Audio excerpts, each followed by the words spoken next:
Hello everyone, welcome to my DP helping channel. আজকে তোমাদের geography থেকে ক্লাস করাবো ফিজিক্যাল জিওগ্রাফি। তোমাদের প্রিভিয়াস ইয়ার কোশ্চেনের সিরিজ চলছে, যেটা তোমাদের আজকে হবে পার্ট 4। এর আগে 3টে পার্ট অলরেডি কমপ্লিট আছে, যারা দেখোনি অবশ্যই দেখে নেবে। ফার্স্ট পার্টে 850+ কোশ্চেন ছিল এবং নেক্সট দুটো পার্টে তোমাদের 100টা করে কোশ্চেন ছিল। অবশ্যই তোমরা ডেসক্রিপশন বক্সটা ফলো করবে বা তোমরা প্লেলিস্টে গিয়ে চেক করবে, ওখানে অবশ্যই ক্লাসগুলো করবে। 1999 থেকে 2000 সাল পর্যন্ত প্রত্যেকটা এক্সামের প্রশ্ন প্রিভিয়াস ইয়ার কভার করা হচ্ছে। এখন এসএসসিটা চলছে, এরপর WBCS, ইউপিএসসি, রেল, পিএসসি, এছাড়া তোমাদের সিডিএস, এনডিএ প্রত্যেকটা জিওগ্রাফি থেকে যত প্রশ্ন এক্সামে এসেছে প্রত্যেকটা প্রশ্ন কালেক্ট করে একটা জায়গায় তোমাদের করানো হচ্ছে এবং সেটা ইংলিশ এবং বাংলা দুটোতেই তোমাদের কোশ্চেনটা থাকছে, যাতে তোমাদের প্র্যাকটিস করতে কোনো রকম প্রবলেম না হয়। ওকে, তাই জিকে জিএস থেকে মোস্ট ইম্পর্টেন্ট সিরিজ এটা। অবশ্যই তোমরা এক্সাম দিতে যাওয়ার আগে কমপ্লিট করে যাবে, কারণ এখান থেকে প্রত্যেক এক্সামে প্রশ্ন কিন্তু রিপিট হচ্ছে। ওকে, এছাড়া তোমাদের আরেকটা কথা বলবো, যারা লুসিয়েন্টের ক্লাস করতে চাইছো চ্যাপ্টার অনুযায়ী একদম কনসেপ্ট এবং তার সাথে এমসিকিউ, তোমাদের লুসিয়েন্টের যে দুটো বই আছে, যে ডেসক্রিপটিভ এবং অবজেক্টিভ, দুটো বইতেই তোমাদের চ্যাপ্টার অনুযায়ী তোমাদের এমসিকিউ এবং ডেসক্রিপটিভের ক্লাস করানো হচ্ছে। তোমাদের physics, biology, polity, GK, history, geography, computer প্রত্যেকটা চ্যাপ্টার অনুযায়ী ক্লাস কমপ্লিট রয়েছে। তোমরা ডেসক্রিপশন বক্সে ফলো করো বা তোমরা প্লেলিস্টকে চেক করে ক্লাসগুলো অবশ্যই করবে এক্সাম দিতে যাওয়ার আগে, কারণ এখান থেকে তোমাদের প্রত্যেকটা এক্সাম কিন্তু প্রশ্ন আসছে। ওকে, লুসেন্ট একটা যেহেতু গুরুত্বপূর্ণ বই, অবশ্যই যারা কমপ্লিট করোনি অবশ্যই সেগুলো কমপ্লিট করে রাখবে। চলো তাহলে আজকে আমরা শুরু করি জিওগ্রাফির তোমাদের প্রিভিয়াস ইয়ার প্রশ্নে 4 নম্বর সিরিজের প্রথম প্রশ্ন। ওকে, দেখো 4 নম্বর সিরিজের প্রথম প্রশ্ন কি বলছে, চৌম্বক মেরিডিয়ান একটি, 4টে অপশান দিয়েছে, সেটা কি হবে? তাই এটা রাইট অ্যান্সার হবে পৃথিবীর চৌম্বকীয় উত্তর এবং চৌম্বকীয় দক্ষিণের মধ্যে দিয়ে যাওয়া যে সমপৃষ্ঠ, অপশান 4 যেটা আছে সেটা হবে কারেক্ট আনসার। এইটা তোমাদের এসএসসি সিজিএল টায়ার 1-এ এসেছিল 6/9/2016-তে। ওকে, থার্ড শিফটে। খুব ইম্পর্টেন্ট, তোমাদের কোন এক্সামে এসেছে পাশে তোমাদের ইনক্লুড করে দেওয়া আছে প্রত্যেকটা প্রশ্নের পাশে, তোমরা অবশ্যই সেটা চেক আউট করতে পারো। খুব ইম্পর্টেন্ট, এখান থেকে প্রশ্ন কিন্তু বারবার বলছি রিপিট হচ্ছে কিন্তু। ওকে, চলো আমরা পরবর্তী প্রশ্নে চলে যাব। সমান বৃষ্টিপাতের স্থানগুলিকে ড্যাশ বলে, মানে সম বৃষ্টিপাত যে অঞ্চলগুলো হয় মানে একইভাবে, সেই স্থানগুলোকে কি বলে? খুব ইম্পর্টেন্ট একটা প্রশ্ন, বারবার এক্সামে এই প্রশ্নটা রিপিট হতে থাকে। এটা রাইট আনসার কী হবে বলো? এটা হবে হচ্ছে আইসোহেডস। ওকে, অপশান কোনটা হবে বলো তো? অপশান 1 হবে রাইট আনসার। এখানে একটা জিনিস মনে রাখবে যে তোমাদের যে ম্যাপ লাইন যেগুলো রয়েছে সেই ম্যাপ লাইনগুলো থেকে প্রশ্ন আসে, যেমন হচ্ছে আইসোথাম, আইসোবার, আইসোহেডস। ওকে, এছাড়া কন্ট্যুর, এইগুলো থেকেও প্রশ্ন আসে। তাই এইগুলো তো সম্পর্কে একটু নলেজ তোমাদের জেনে রাখতে হবে। যেমন সমান বৃষ্টিপাতযুক্ত যে স্থানগুলো, সেইগুলো যে কাল্পনিক রেখাটা টানা হয় সেটাকে বলা হয় আইসোহেডস। এবার নেক্সট একটু গুরুত্বপূর্ণ পয়েন্ট তোমরা দেখে নাও, আইসোথাম কোনটাকে বলা হয়? খুবই আসে এক্সামে। একটি নির্দিষ্ট সময়ে বা একটা নির্দিষ্ট সময়ের মধ্যে বলতে পারো গড়ে একই তাপমাত্রা থাকা একটা মানচিত্রের একটি লাইন সংযোগকারী যে পয়েন্ট থাকে তাকে বলা হয় আইসোথাম। অর্থাৎ যে একটা নির্দিষ্ট সময়ের মধ্যে গড়ে একটা ধরো টেম্পারেচার সেখানে থাকছে, সেরকম মানচিত্রের কাল্পনিক লাইন টানা হয় ম্যাপের ওপর, তাকে বলা হয় আইসোথাম। তাই এই জিনিসগুলো কিন্তু বুঝতে হবে। আর নেক্সট হচ্ছে তোমার আইসোবার, খুবই এক্সামে আছে, তোমরা দেখেছো প্রিভিয়াস ইয়ারে বারবার আসতে। এটা হচ্ছে একটা আবহাওয়ার মানচিত্রে রেখা এবং সমান বায়ুমণ্ডলীয় চাপের স্থানগুলিকে একত্রিত করে। অর্থাৎ যে একটা বায়ুমণ্ডলীয় যে চাপ থাকে, ওকে, অ্যাটমসফেরিক যে প্রেসার, সেই বায়ুমণ্ডলীয় চাপের যে স্থানগুলোকে আবহাওয়ার মানচিত্রে রেখা দ্বারা চিহ্নিত করা হয় তাকে বলা হয় আইসোবার। ভেরি ভেরি ইম্পর্টেন্ট, মানে বেশিরভাগ প্রশ্ন এই আইসোবার থেকেই আসে। তোমাদের 8টা ম্যাপ লাইন আছে, তোমাদের পরবর্তী একটা ক্লাসে তোমাদের ম্যাপ লাইনটাকে আলাদা করে আমি বর্ণনা করে দেবো। ওকে, কোনো রকম প্রবলেম হবে না, আমরা ফলো করতে থাকো চ্যানেলটা, অবশ্যই তোমরা ইনফরমেশন পেয়ে যাবে। এবার দেখো কন্ট্যুর, একটা অপশান ছিল না কন্ট্যুর, এই কন্ট্যুরটাকে এখান থেকে প্রশ্ন দেয়। মানচিত্রে পাওয়া রেখার একটি সংগ্রহ পাহাড়, উপত্যকা, ভূমিরূপকে বোঝানোর জন্য এই কন্ট্যুর লাইন ব্যবহার করা হয়ে থাকে। বোঝা গেছে? খুব ইম্পর্টেন্ট কিন্তু এই তিনটেই, অবশ্যই তোমরা নোট করবে। তোমাদের যে এক্সট্রা ইনফরমেশনগুলো আছে সেগুলো এক্সামের জন্য খুবই গুরুত্বপূর্ণ। নেক্সট কোশ্চেন দেখো, নিচের কোনটি আগ্নেয় শিলার নয় বলেছে? এটা রাইট আনসার কী হবে বলো? ডলোমাইট। ডলোমাইটটা হচ্ছে আগ্নেয়শিলা নয়। এই ব্যাসল্ট হচ্ছে আগ্নেয়শিলা, গ্রানাইট হচ্ছে আগ্নেয়শিলা, আর হচ্ছে গ্র্যাবোটা হচ্ছে আগ্নেয়শিলা। ডলোমাইটটা হচ্ছে তোমার আগ্নেয়শিলার মধ্যে পড়ে না। এটা এসএসসি সিজিএল 2016-তে এসেছে। এখানে একটু ইনফরমেশন দেখে নেবে, যেখান থেকে আরেকটা প্রশ্ন আসে। ডলোমাইট হলো ম্যাগনেসিয়ামের একটা আকরিক। ওকে, তাহলে ম্যাগনেসিয়ামের আকরিককে ডলোমাইট। তা ডলোমাইট কার আকরিক? ম্যাগনেসিয়ামের আকরিক। এখান থেকে প্রশ্ন এইভাবে আসে। আর ডলোমাইটের রাসায়নিক নামটা জেনে রাখবে, CaMg ভোলসিও। ওকে, এবার দেখো আকরিক হলো কি, এটা একটু জেনে রাখবে, এখান থেকেও প্রশ্ন অনেক সময় দিয়ে দিতে পারে।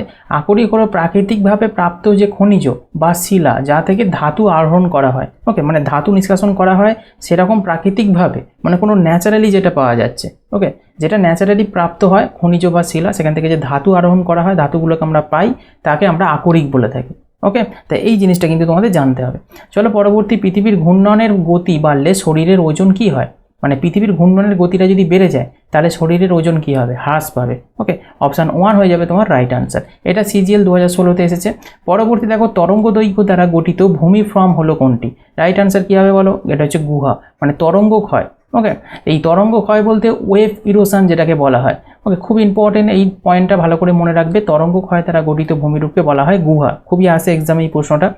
দেখো নেক্সট কোশ্চেন একটা ভালো প্রশ্ন, নিষ্কাশন প্যাটার্ন। ওকে, মানে নিষ্কাশন প্যাটার্ন হচ্ছে নিকাশি ব্যবস্থা। ওকে, এই নিকাশি ব্যবস্থা যেখানে একটি নদী তার উপনদী দ্বারা প্রায় সমকোণে মিলিত হয়। তোমাদের জিওগ্রাফিতে ড্রেনেজ প্যাটার্ন বলে একটা প্যাটার্ন আছে।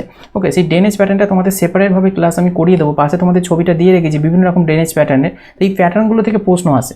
ওকে, সেরকমই একটা প্রশ্ন এখানে দিয়েছে যে নিষ্কাশন প্যাটার্ন অর্থাৎ নিকাশন যে প্যাটার্নটা হয় সেই অনুযায়ী যে উপনদীগুলো প্রায় সমকোণে হচ্ছে মিলিত হয় তাকে কি বলা হয়? এটাকে বলা হয় ট্রেলিস বা জালি। ওকে, কোন অপশান আছে? অপশান 2। এখানে ছবিটার মধ্যে দেখো এইটা, দেখো এই যে নদীটা, মেন নদীটা যাচ্ছে সেখান থেকে দেখো পাশে ভাগ হয়ে গেছে, হয়ে এবার তার পাশ দিয়ে দেখো নদী হয়েছে, এগুলো সমস্ত দেখো সমকোণে। অন্যান্য ছবিগুলো দেখো একটা ধরো নদী যাচ্ছে, এই নদী থেকে ধরো একটা নদী বেরিয়েছে, সেটা যেটা বেরোচ্ছে নদীগুলো কিন্তু সমকোণে বেরোচ্ছে, এবং সেখান থেকে যে উপনদীগুলো বেরোচ্ছে সেইগুলো হচ্ছে সমকোণে। এই জিনিসটাকে বলা হয় ট্রেলিস বা জালি আকৃতি। ওকে, আর বেশিরভাগ যেটা হয়ে থাকে, একটা নদী ধরো চলছে, সেখান থেকে কি হলো এঁকে বেঁকে নদী বেরোলো, সেখান থেকেও এঁকে বেঁকে নদী বেরিয়ে যাচ্ছে, সেটা হচ্ছে ডেনড্রাইটিক। ওকে, যেটা অপশান প্রথমে ছিল, শাখাবহুল নদী যেটাকে বলা হয় ডেনড্রাইটিক। ওকে, যেটা ফার্স্ট এই ছবিটা। ওকে, এই জিনিসগুলো তোমাদের কিন্তু জানতে হবে। আয়তক্ষেত্রাকার আছে। ওকে, আয়তাকার, রেক্ট্যাঙ্গুলার, এই যে এটা আয়তক্ষেত্রাকার। ওকে, রেডিয়াল আছে, এই যে রেডিয়াল যে অপশানটা ছিল এটা হচ্ছে এই ছবিটা। না হচ্ছে ড্র্যাগেন্টের মতো দেখতে হলে সেইটাকে বলা হয় ড্র্যাগেন্ট হচ্ছে নিকাশি ব্যবস্থা। তো এরকম অনেকগুলো নিকাশি ব্যবস্থা রয়েছে, এছাড়াও আরও কিছু রয়েছে। তো সেইগুলো তোমাদের কিন্তু আমি করিয়ে দেবো সেপারেট ক্লাস হিসাবে। তোমরা যদি চাও অবশ্যই তোমরা কমেন্ট করে জানাবে, এখান থেকে প্রশ্ন কিন্তু থাকে এক্সামে। চলো পরবর্তী প্রশ্ন দেখো, পৃথিবীর অন্তঃস্থল যে নামে পরিচিত। এটা সকলেই আনসার দেওয়া দরকার। এটা তোমাদের এসএসসি সিজিএল 2016-তে এসেছে 7-9। রাইট আনসার কি হবে? রাইট আনসার হবে বেরিস্ফিয়ার। ওকে, অপশান 3 হয়ে যাবে রাইট আনসার। পৃথিবীর অন্তঃস্থলের নাম হচ্ছে বেরিস্ফিয়ার। এটা অনেকেই জানে, আবার অনেকেই জানে না, কিন্তু এটা অনেকে তোমাদের এখানে যদি কেন্দ্রমণ্ডল আছে কেন্দ্রমণ্ডলে টিক করে দেবেন না, এটা কেন্দ্রমণ্ডল কিন্তু আনসার হবে না, এটা হবে বেরিস্ফিয়ার। কেন হবে তোমাদের ব্যাপারটা বুঝিয়ে দিচ্ছি। দেখো স্ট্রাকচার অফ দ্য আর্থ যেটা আমরা পড়েছিলাম আগের দিন, সেখানে আমি কি বলেছিলাম, প্রথমে সর্ব উপরে যেটা থাকে পৃথিবীর উপর পৃষ্ঠে সেটাকে কি বলা হয়? ক্রাস্ট, অর্থাৎ হচ্ছে তোমার ভূত্বক যেটা। তারপর কি থাকে? তারপর থাকে গুরুমণ্ডল। ওকে, তারপর কি থাকে? কেন্দ্রমণ্ডল। এবার তারও পার্টগুলো আমি করিয়েছিলাম আগের দিন ক্লাসে, যে কেন্দ্রমণ্ডল দুটো পার্টে ভাগ হচ্ছে, গুরুমণ্ডল দুটো পার্টে ভাগ হচ্ছে, একটা হচ্ছে অন্তঃকেন্দ্রমণ্ডল, একটা হচ্ছে বহিঃকেন্দ্রমণ্ডল। তাহলে এই যে পার্টগুলো হচ্ছে, এই পার্টগুলোর এক একটা নাম আছে। কীরকম নাম? যেমন হচ্ছে ভূত্বক, ওপরটাকে কি বলা হয়? ওপরটাকে ক্রাস্ট বা হচ্ছে তোমার ভূত্বক বলা হয়। এই যে ভূত্বক যেটাকে আমরা বলি, এই ভূত্বকের একটা নাম আছে যেটাকে বলা হয় লিথোস্ফিয়ার। জিওগ্রাফিক্যাল ভাষায় বলা হয় ভূত্বককে লিথোস্ফিয়ার। বোঝা গেছে? যখন জিজ্ঞাসা করবে পৃথিবীর ভূত্বককে কী নামে পরিচিত, অপশান লিথোস্ফিয়ার থাকলে সেই লিথোস্ফিয়ারে তোমরা টিক করবে। নেক্সট হচ্ছে গুরুমণ্ডল। ওকে, এই যে অঞ্চলটা তোমরা দেখতে পাচ্ছ, এই অঞ্চলটা হচ্ছে তোমার গুরুমণ্ডল। তাহলে এই যে গুরুমণ্ডল অঞ্চলটা, এই গুরুমণ্ডলটাকে বলা হয় জিওগ্রাফিক্যাল ভাষায় হচ্ছে মেসোস্ফিয়ার। কি বলা হয়? মেসোস্ফিয়ার। বোঝা গেল? গুরুমণ্ডল, এটা হচ্ছে তোমার গুরুমণ্ডল। তাহলে গুরুমণ্ডলকে কি বলা হয়? গুরুমণ্ডলকে বলা হয় তোমার মেসোস্ফিয়ার। আর যেটা কেন্দ্রমণ্ডল থাকে, ওকে, কেন্দ্রমণ্ডল, এই কেন্দ্রমণ্ডলটাকে বলা হয় হচ্ছে বেরিস্ফিয়ার। বোঝা গেল বিষয়টা? এবার কেন্দ্রমণ্ডলের কোন অংশটাকে বলা হয়? কেন্দ্রমণ্ডলের দুটো পার্ট, একটা হচ্ছে অন্তঃকেন্দ্রমণ্ডল, একটা বহিঃকেন্দ্রমণ্ডল। এই অন্তঃকেন্দ্রমণ্ডল এবং বহিঃকেন্দ্রমণ্ডল, যে ইয়েলো কালারেরটাকে বলা হয় হচ্ছে তোমার বহিঃকেন্দ্রমণ্ডল, আর এটাকে বলা হয় অন্তঃকেন্দ্রমণ্ডল। এই দুটোকে মিলিয়ে একসাথে বলা হয় হচ্ছে বেরিস্ফিয়ার। মানে কেন্দ্রমণ্ডল গোটাটাকেই বেরিস্ফিয়ার বলে, অন্তঃকেন্দ্রমণ্ডল এবং বহিঃকেন্দ্রমণ্ডল দুটোই পড়ছে ওর ভেতরে, সেটাকে হচ্ছে বেরিস্ফিয়ার। সেটাই জিজ্ঞাসা করেছে পৃথিবীর অন্তঃস্থল মানে একদম ভিতরের যেটা স্তর রয়েছে সেটা কী নামে পরিচিত, সেটা হচ্ছে তোমার বেরিস্ফিয়ার নামে পরিচিত। আশা করি আজকের পরে এই জায়গাটা তোমাদের ডাউট আর হবে না, ভূত্বককে কী বলে, তোমার গুরুমণ্ডলকে কী বলে, আর কেন্দ্রমণ্ডলকে কী বলে। ওকে, চলো পরবর্তী প্রশ্নে চলে যাব আমরা। 208 নম্বর, একটি আগ্নেয়গিরি থেকে গলিত লাভার দৃঢ়তার ফলে যে শিলা তৈরি হয় তার নিচের কোনটির উদাহরণ? তাহলে একটা আগ্নেয়গিরি ধরো রয়েছে, এই আগ্নেয়গিরি থেকে হচ্ছে অগ্নুৎপাত হওয়ার কারণে বিভিন্ন রকম গলিত লাভা বেরিয়ে এসেছে, সেটা শক্ত হয়ে জমে কোন শিলা তৈরি করবে সেটা বলতে হবে, সেটা কোনটির উদাহরণ বলতে হবে। তাহলে সকলেই বুঝতে পারছে এটা আগ্নেয় শিলার উদাহরণ, এখানে জমে আগ্নেয় শিলাই তৈরি করে। ওকে, তাহলে এটা কিন্তু খুব ইম্পর্টেন্ট প্রশ্ন, স্ট্যান্ডার্ড প্রশ্ন। চলো পরবর্তী, বন্যার সময় নদীর তীরে নির্মিত একটি প্রশস্ত উঁচু বাঁককে কি বলা হয়? এটাকে বলা হয় লেভি। ওকে, ইংলিশ টার্মটা তোমাদের আমি দিয়ে রেখেছি, এরকম হচ্ছে তোমার স্পেলিংটা হবে। এখানে একটু জেনে রাখবে, একটি লেভি ডাইক বা ফ্লাড ব্যাঙ্ক হলো বন্যার সময় একটি নদী চ্যানেলের তীরে নির্মিত একটি প্রশস্ত নিম্ন বাঁধ। মানে বাঁধটা যেটা হবে সেটা হচ্ছে চওড়া হবে, কিন্তু সেটা উঁচুটা কম হবে, উচ্চতাটা কম হবে। ওকে, খুব উঁচু হবে না। এটা লেভেলগুলি নদী প্রবাহের সমান্তরালে কিন্তু হবে। ওকে, এটা কিন্তু কৃত্রিমভাবে তৈরি করা হয়ে থাকে। চলো পরবর্তী প্রশ্ন, নদীর যৌবনের সময় কোন প্রক্রিয়াটি ঘটে? দেখো, নদীর 3টে পর্যায় রয়েছে। 1 নম্বর পর্যায় হচ্ছে তোমার যৌবন পর্যায়। ওকে, যৌবন পর্যায় 1 নম্বর। 2 নম্বর হচ্ছে তোমার পরিণত পর্যায়। ওকে, পরিণত পর্যায়। আর হচ্ছে তোমার আরেকটা রয়েছে বার্ধক্য পর্যায়। এই 3টে পর্যায়, যৌবন পর্যায়, পরিণত পর্যায়, বার্ধক্য পর্যায়, এই 3টে পর্যায় সম্পর্কে একটু জেনে রাখবে হালকা করে। যৌবন পর্যায়টা হচ্ছে নদী যেখান থেকে উৎপত্তি লাভ করে সেই জায়গাটাকে বলা হয় যৌবন পর্যায়। সেখান থেকে পাহাড়ি এলাকা থাকে, নদী প্রচুর স্পিডে নিচের দিকে জল নামতে থাকে, সমস্ত কিছু ভেঙে গুঁড়িয়ে দেয়, তাই নদীর শক্তি সেখানে প্রচুর থাকে, ঠিক যেমন মানুষের যৌবন পর্যায়ে থাকে, ঠিক সেরকম অনুযায়ী নামকরণটা করা হয়েছে। সেই জন্য নদীর নাম দেওয়া হয়েছে যৌবন পর্যায়, মানে পাহাড়ি এলাকায় যে নদীটা যেখানটা চলছে সেটাকে বলা হয় যৌবন পর্যায়। পরিণত পর্যায়ে কি হয়? পরিণত পর্যায়ে নদীর গতি তো থাকে, কিন্তু অতটাও থাকে না যতটা যৌবন পর্যায়ে থাকে, কিন্তু পরিণত পর্যায়ে কিন্তু স্টেবলিশ হয়, মানে সমস্ত কিছু বাধা পেরিয়ে সে এগোতে পারে। ওকে, কিছু জিনিস সাইড থেকে যেগুলো ভেঙেছে, মানে নুড়ি কাঁকড় বালি, সেগুলোকে বয়ে নিয়ে চলার ক্ষমতা থাকে, কিন্তু পুরোপুরি না থাকলেও কিন্তু থাকে। সেটা হচ্ছে পরিণত পর্যায়ে নদী। আর বার্ধক্য পর্যায়ে এমন একটা পর্যায় যেখানে নদী আর সামনের দিকে এগিয়ে যেতে পারে না, অনেক কষ্টে এগিয়ে যায়, অর্থাৎ অনেক নুড়ি কাঁকড় বাড়ি বয়ে নিয়ে এসেছে, সেগুলো বয়ে নিয়ে আর চলতে পারছে না, পার্শ্ববর্তী কোনো স্থানে জমায়িত করে দিচ্ছে, সেখানে বদ্বীপ তৈরি করে দিচ্ছে, বা পার্শ্ববর্তী জমিতে বিভিন্ন রকম এলাকা গঠন করে দিচ্ছে। এছাড়া অশ্বক্ষুরাকৃতি হ্রদ সৃষ্টি হচ্ছে, কারণ সামনের দিকে যেতে যে ধরো কোনো শক্ত পাথর পেয়েছে, সেখানে নদী ভেঙে আর এগিয়ে যেতে পারছে না, তখন নদী কী করছে? পার্শ্ববর্তী এলাকা দিয়ে ঘুরে যাচ্ছে, মানে যেখানে নরম শিলা পেয়েছে সেখান থেকে ঘুরে যাচ্ছে। আগের দিন তোমাদের আমি জিনিসটা বলছিলাম, অশ্বক্ষুরাকৃতি এইভাবে নদী ধরো যাচ্ছে, যেতে দেখলে শক্ত পাথর পেয়েছে, নদী কী করলো? এদিক দিয়ে ঘুরে গেল, এদিক দিয়ে ঘুরে এইভাবে আবার বয়ে যাচ্ছে। এই যে তোমার ঘুরে গেল, মানে এখানটা শক্ত পাথর পেয়েছে বলে ভাঙতে পারলো না, কারণ একটা বার্ধক্য পর্যায়ে নদী সমতল ভূমিতে চলছে, বার্ধক্য পর্যায়ে সমতল ভূমিতে যখন চলে, তাহলে এখানে ক্ষমতা কম নদীর। ওকে, এটা যদি যৌবন পর্যায়ে হতো ভেঙে গুঁড়িয়ে দিত, তাহলে এখানে বার্ধক্য পর্যায়ে ভাঙতে পারছে না, তাই নদী নরম শিলা পেয়েছে, এদিকে ঘুরে গেছে, ঘুরে এরকম গেছে। এটা পরবর্তীকালে এখানটা ধীরে ধীরে দীর্ঘদিন ধরে এখানটা ক্ষইতে ক্ষইতে একটা সময় যাবে, যেটা সময় কি দেখা যাবে যে এইখানটা এরকম জুড়ে গেছে।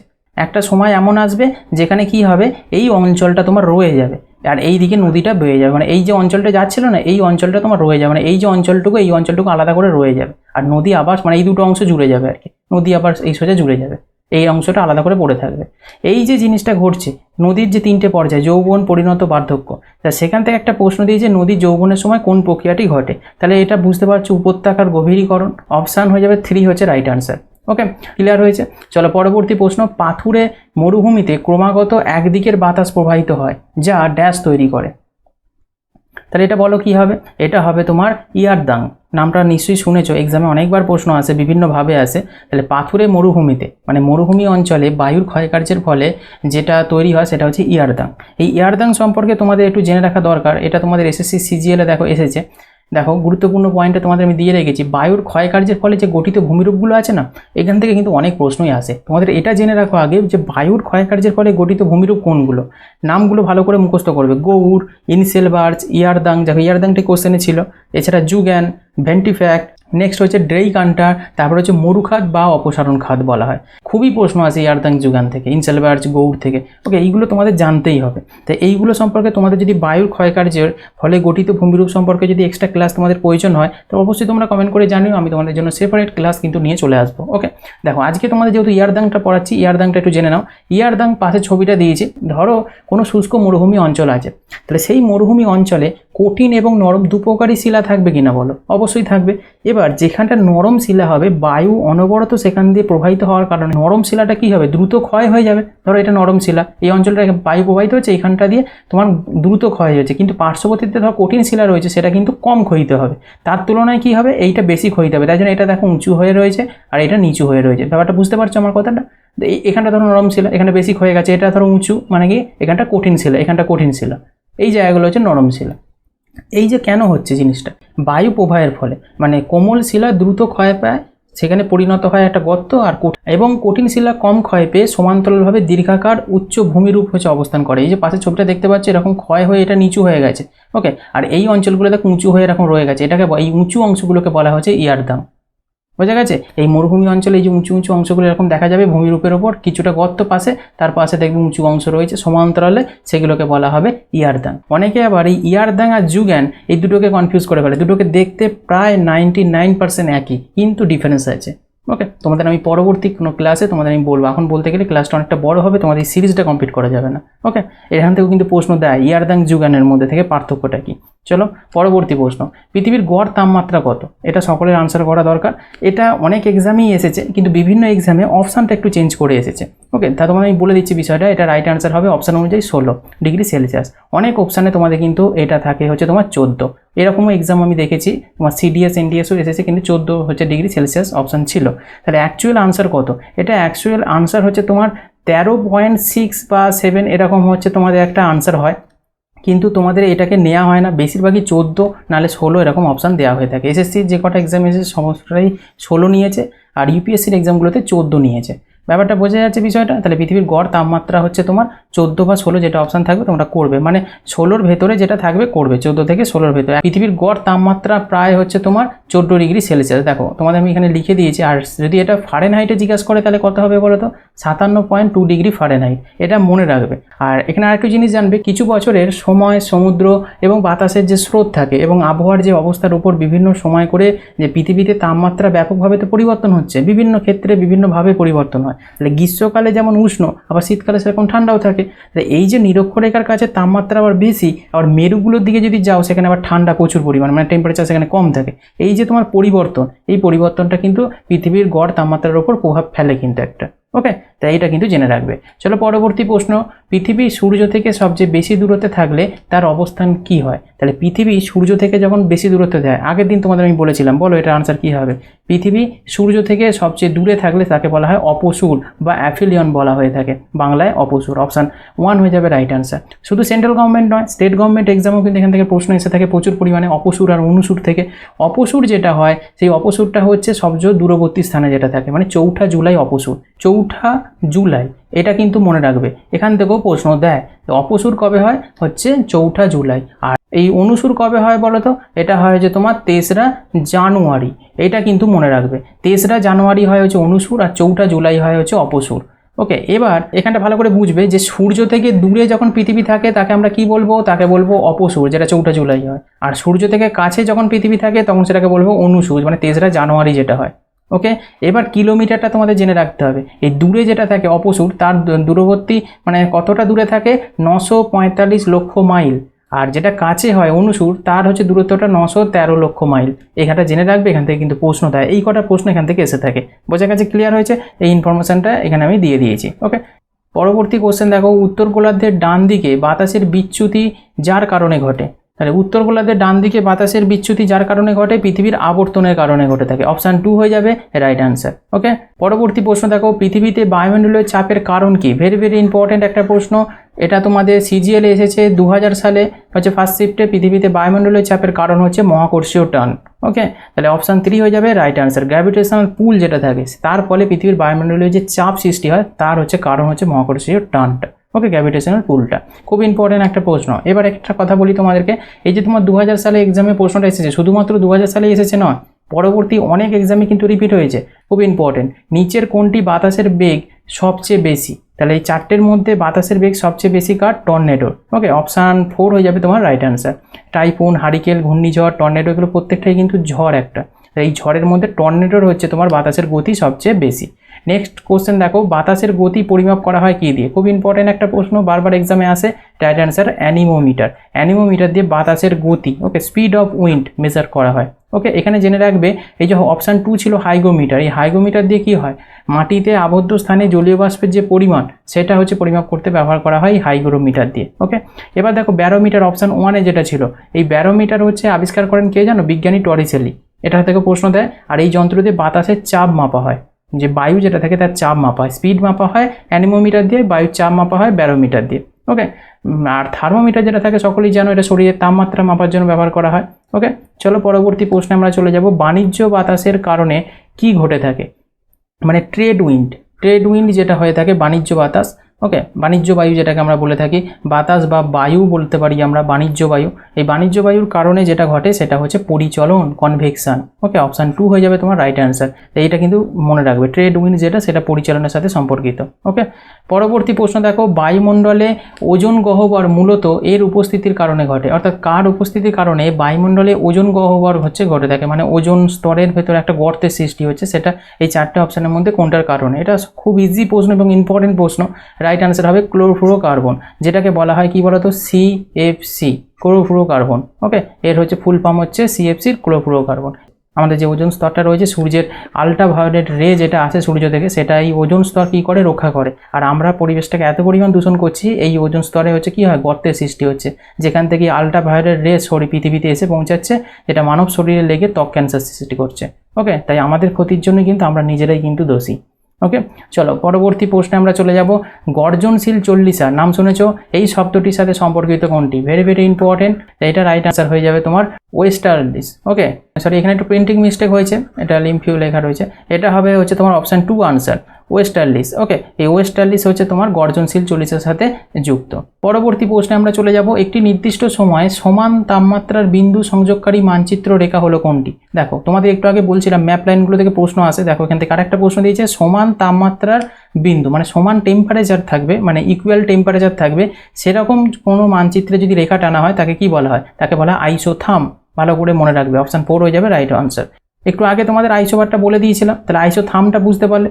ওকে, আর হচ্ছে আইসোহায়াতটা একটু দেখে নাও। আইসোহায়াত হচ্ছে একটা নির্দিষ্ট সময়ের মধ্যে একটি পরিমাপ বৃষ্টিপাতের সাথে সংযোগকারী পয়েন্টগুলির একটা মানচিত্র, একটা কাল্পনিক লাইন, মানে একটা নির্দিষ্ট সময়ের মধ্যে যে পরিমাণ বৃষ্টিপাত হচ্ছে সেই বৃষ্টিপাত একটা লাইনের আকারে যদি পয়েন্ট করে দেখানো হয় তাদেরকে বলা হয় আইসোহায়াত।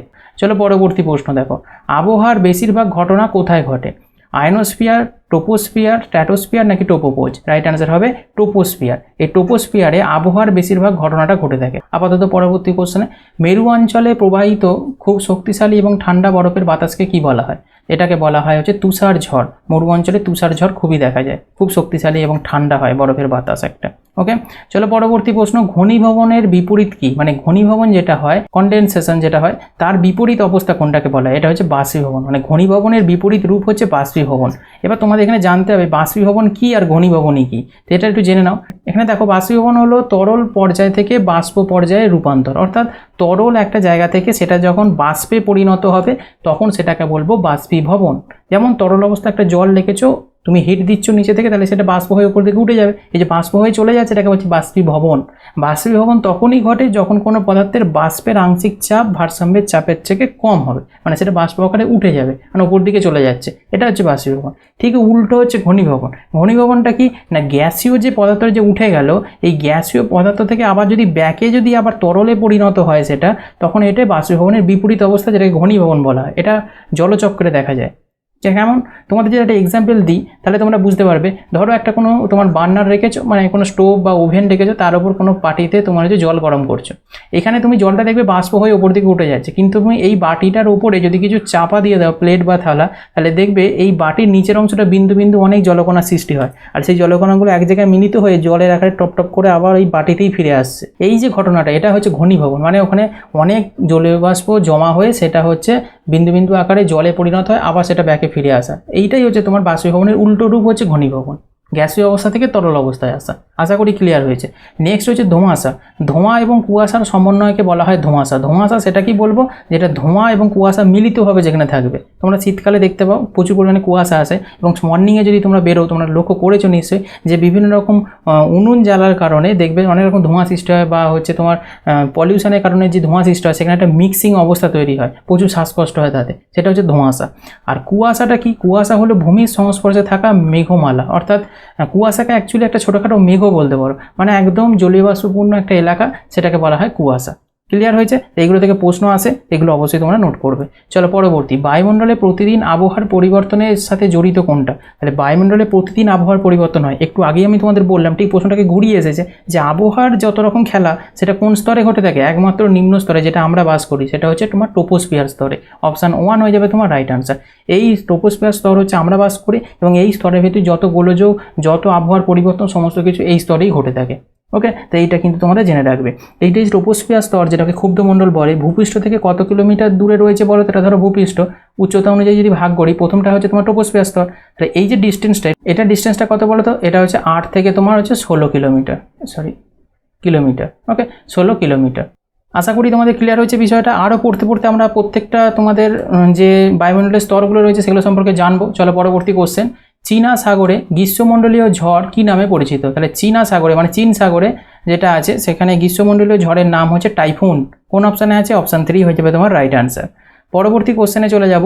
পরিবাহী বৃষ্টিপাত ঘটে কোন অঞ্চলে? খুব ইম্পর্টেন্ট এই প্রশ্নটা। পরিবাহী বৃষ্টিপাত, ওকে, কনভেকশনাল রেনফল যেটাকে বলা হয়ে থাকে, সেটা ঘটে হচ্ছে নিরক্ষীয় অঞ্চলে। অপশান 1 হয়ে যাবে right answer. Very very important, CGL 2004-এ এসেছে।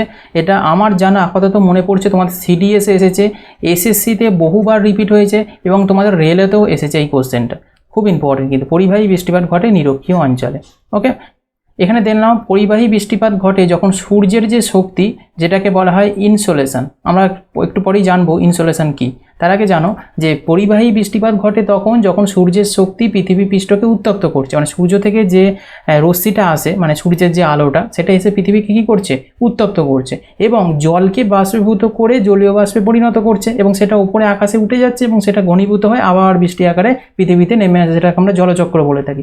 এই যে পৃথিবীটাকে উত্তপ্ত করা, জলকে বাষ্পীভূত করা, এই যে উষ্ণ আর্দ্র বায়ু তারপর হচ্ছে বেড়ে যাচ্ছে, বাড়ার সাথে যে একটা আবার শীতলও হয়ে যাচ্ছে বা ঠান্ডা হয়ে যাচ্ছে রাতের দিকে, এই যে ঘটনাটা, এই যে বৃষ্টিপাতটা ঘটে থাকে, এই কারণে পরিবাহী বৃষ্টিপাত, এটা কিন্তু নিরক্ষীয় অঞ্চলে ঘটে থাকে। কেন নিরক্ষীয় অঞ্চল? একটা পৃথিবীর হচ্ছে মধ্যখানে নিরক্ষরেখা যায়, এই নিরক্ষরেখা হচ্ছে মান হচ্ছে 0 ডিগ্রি।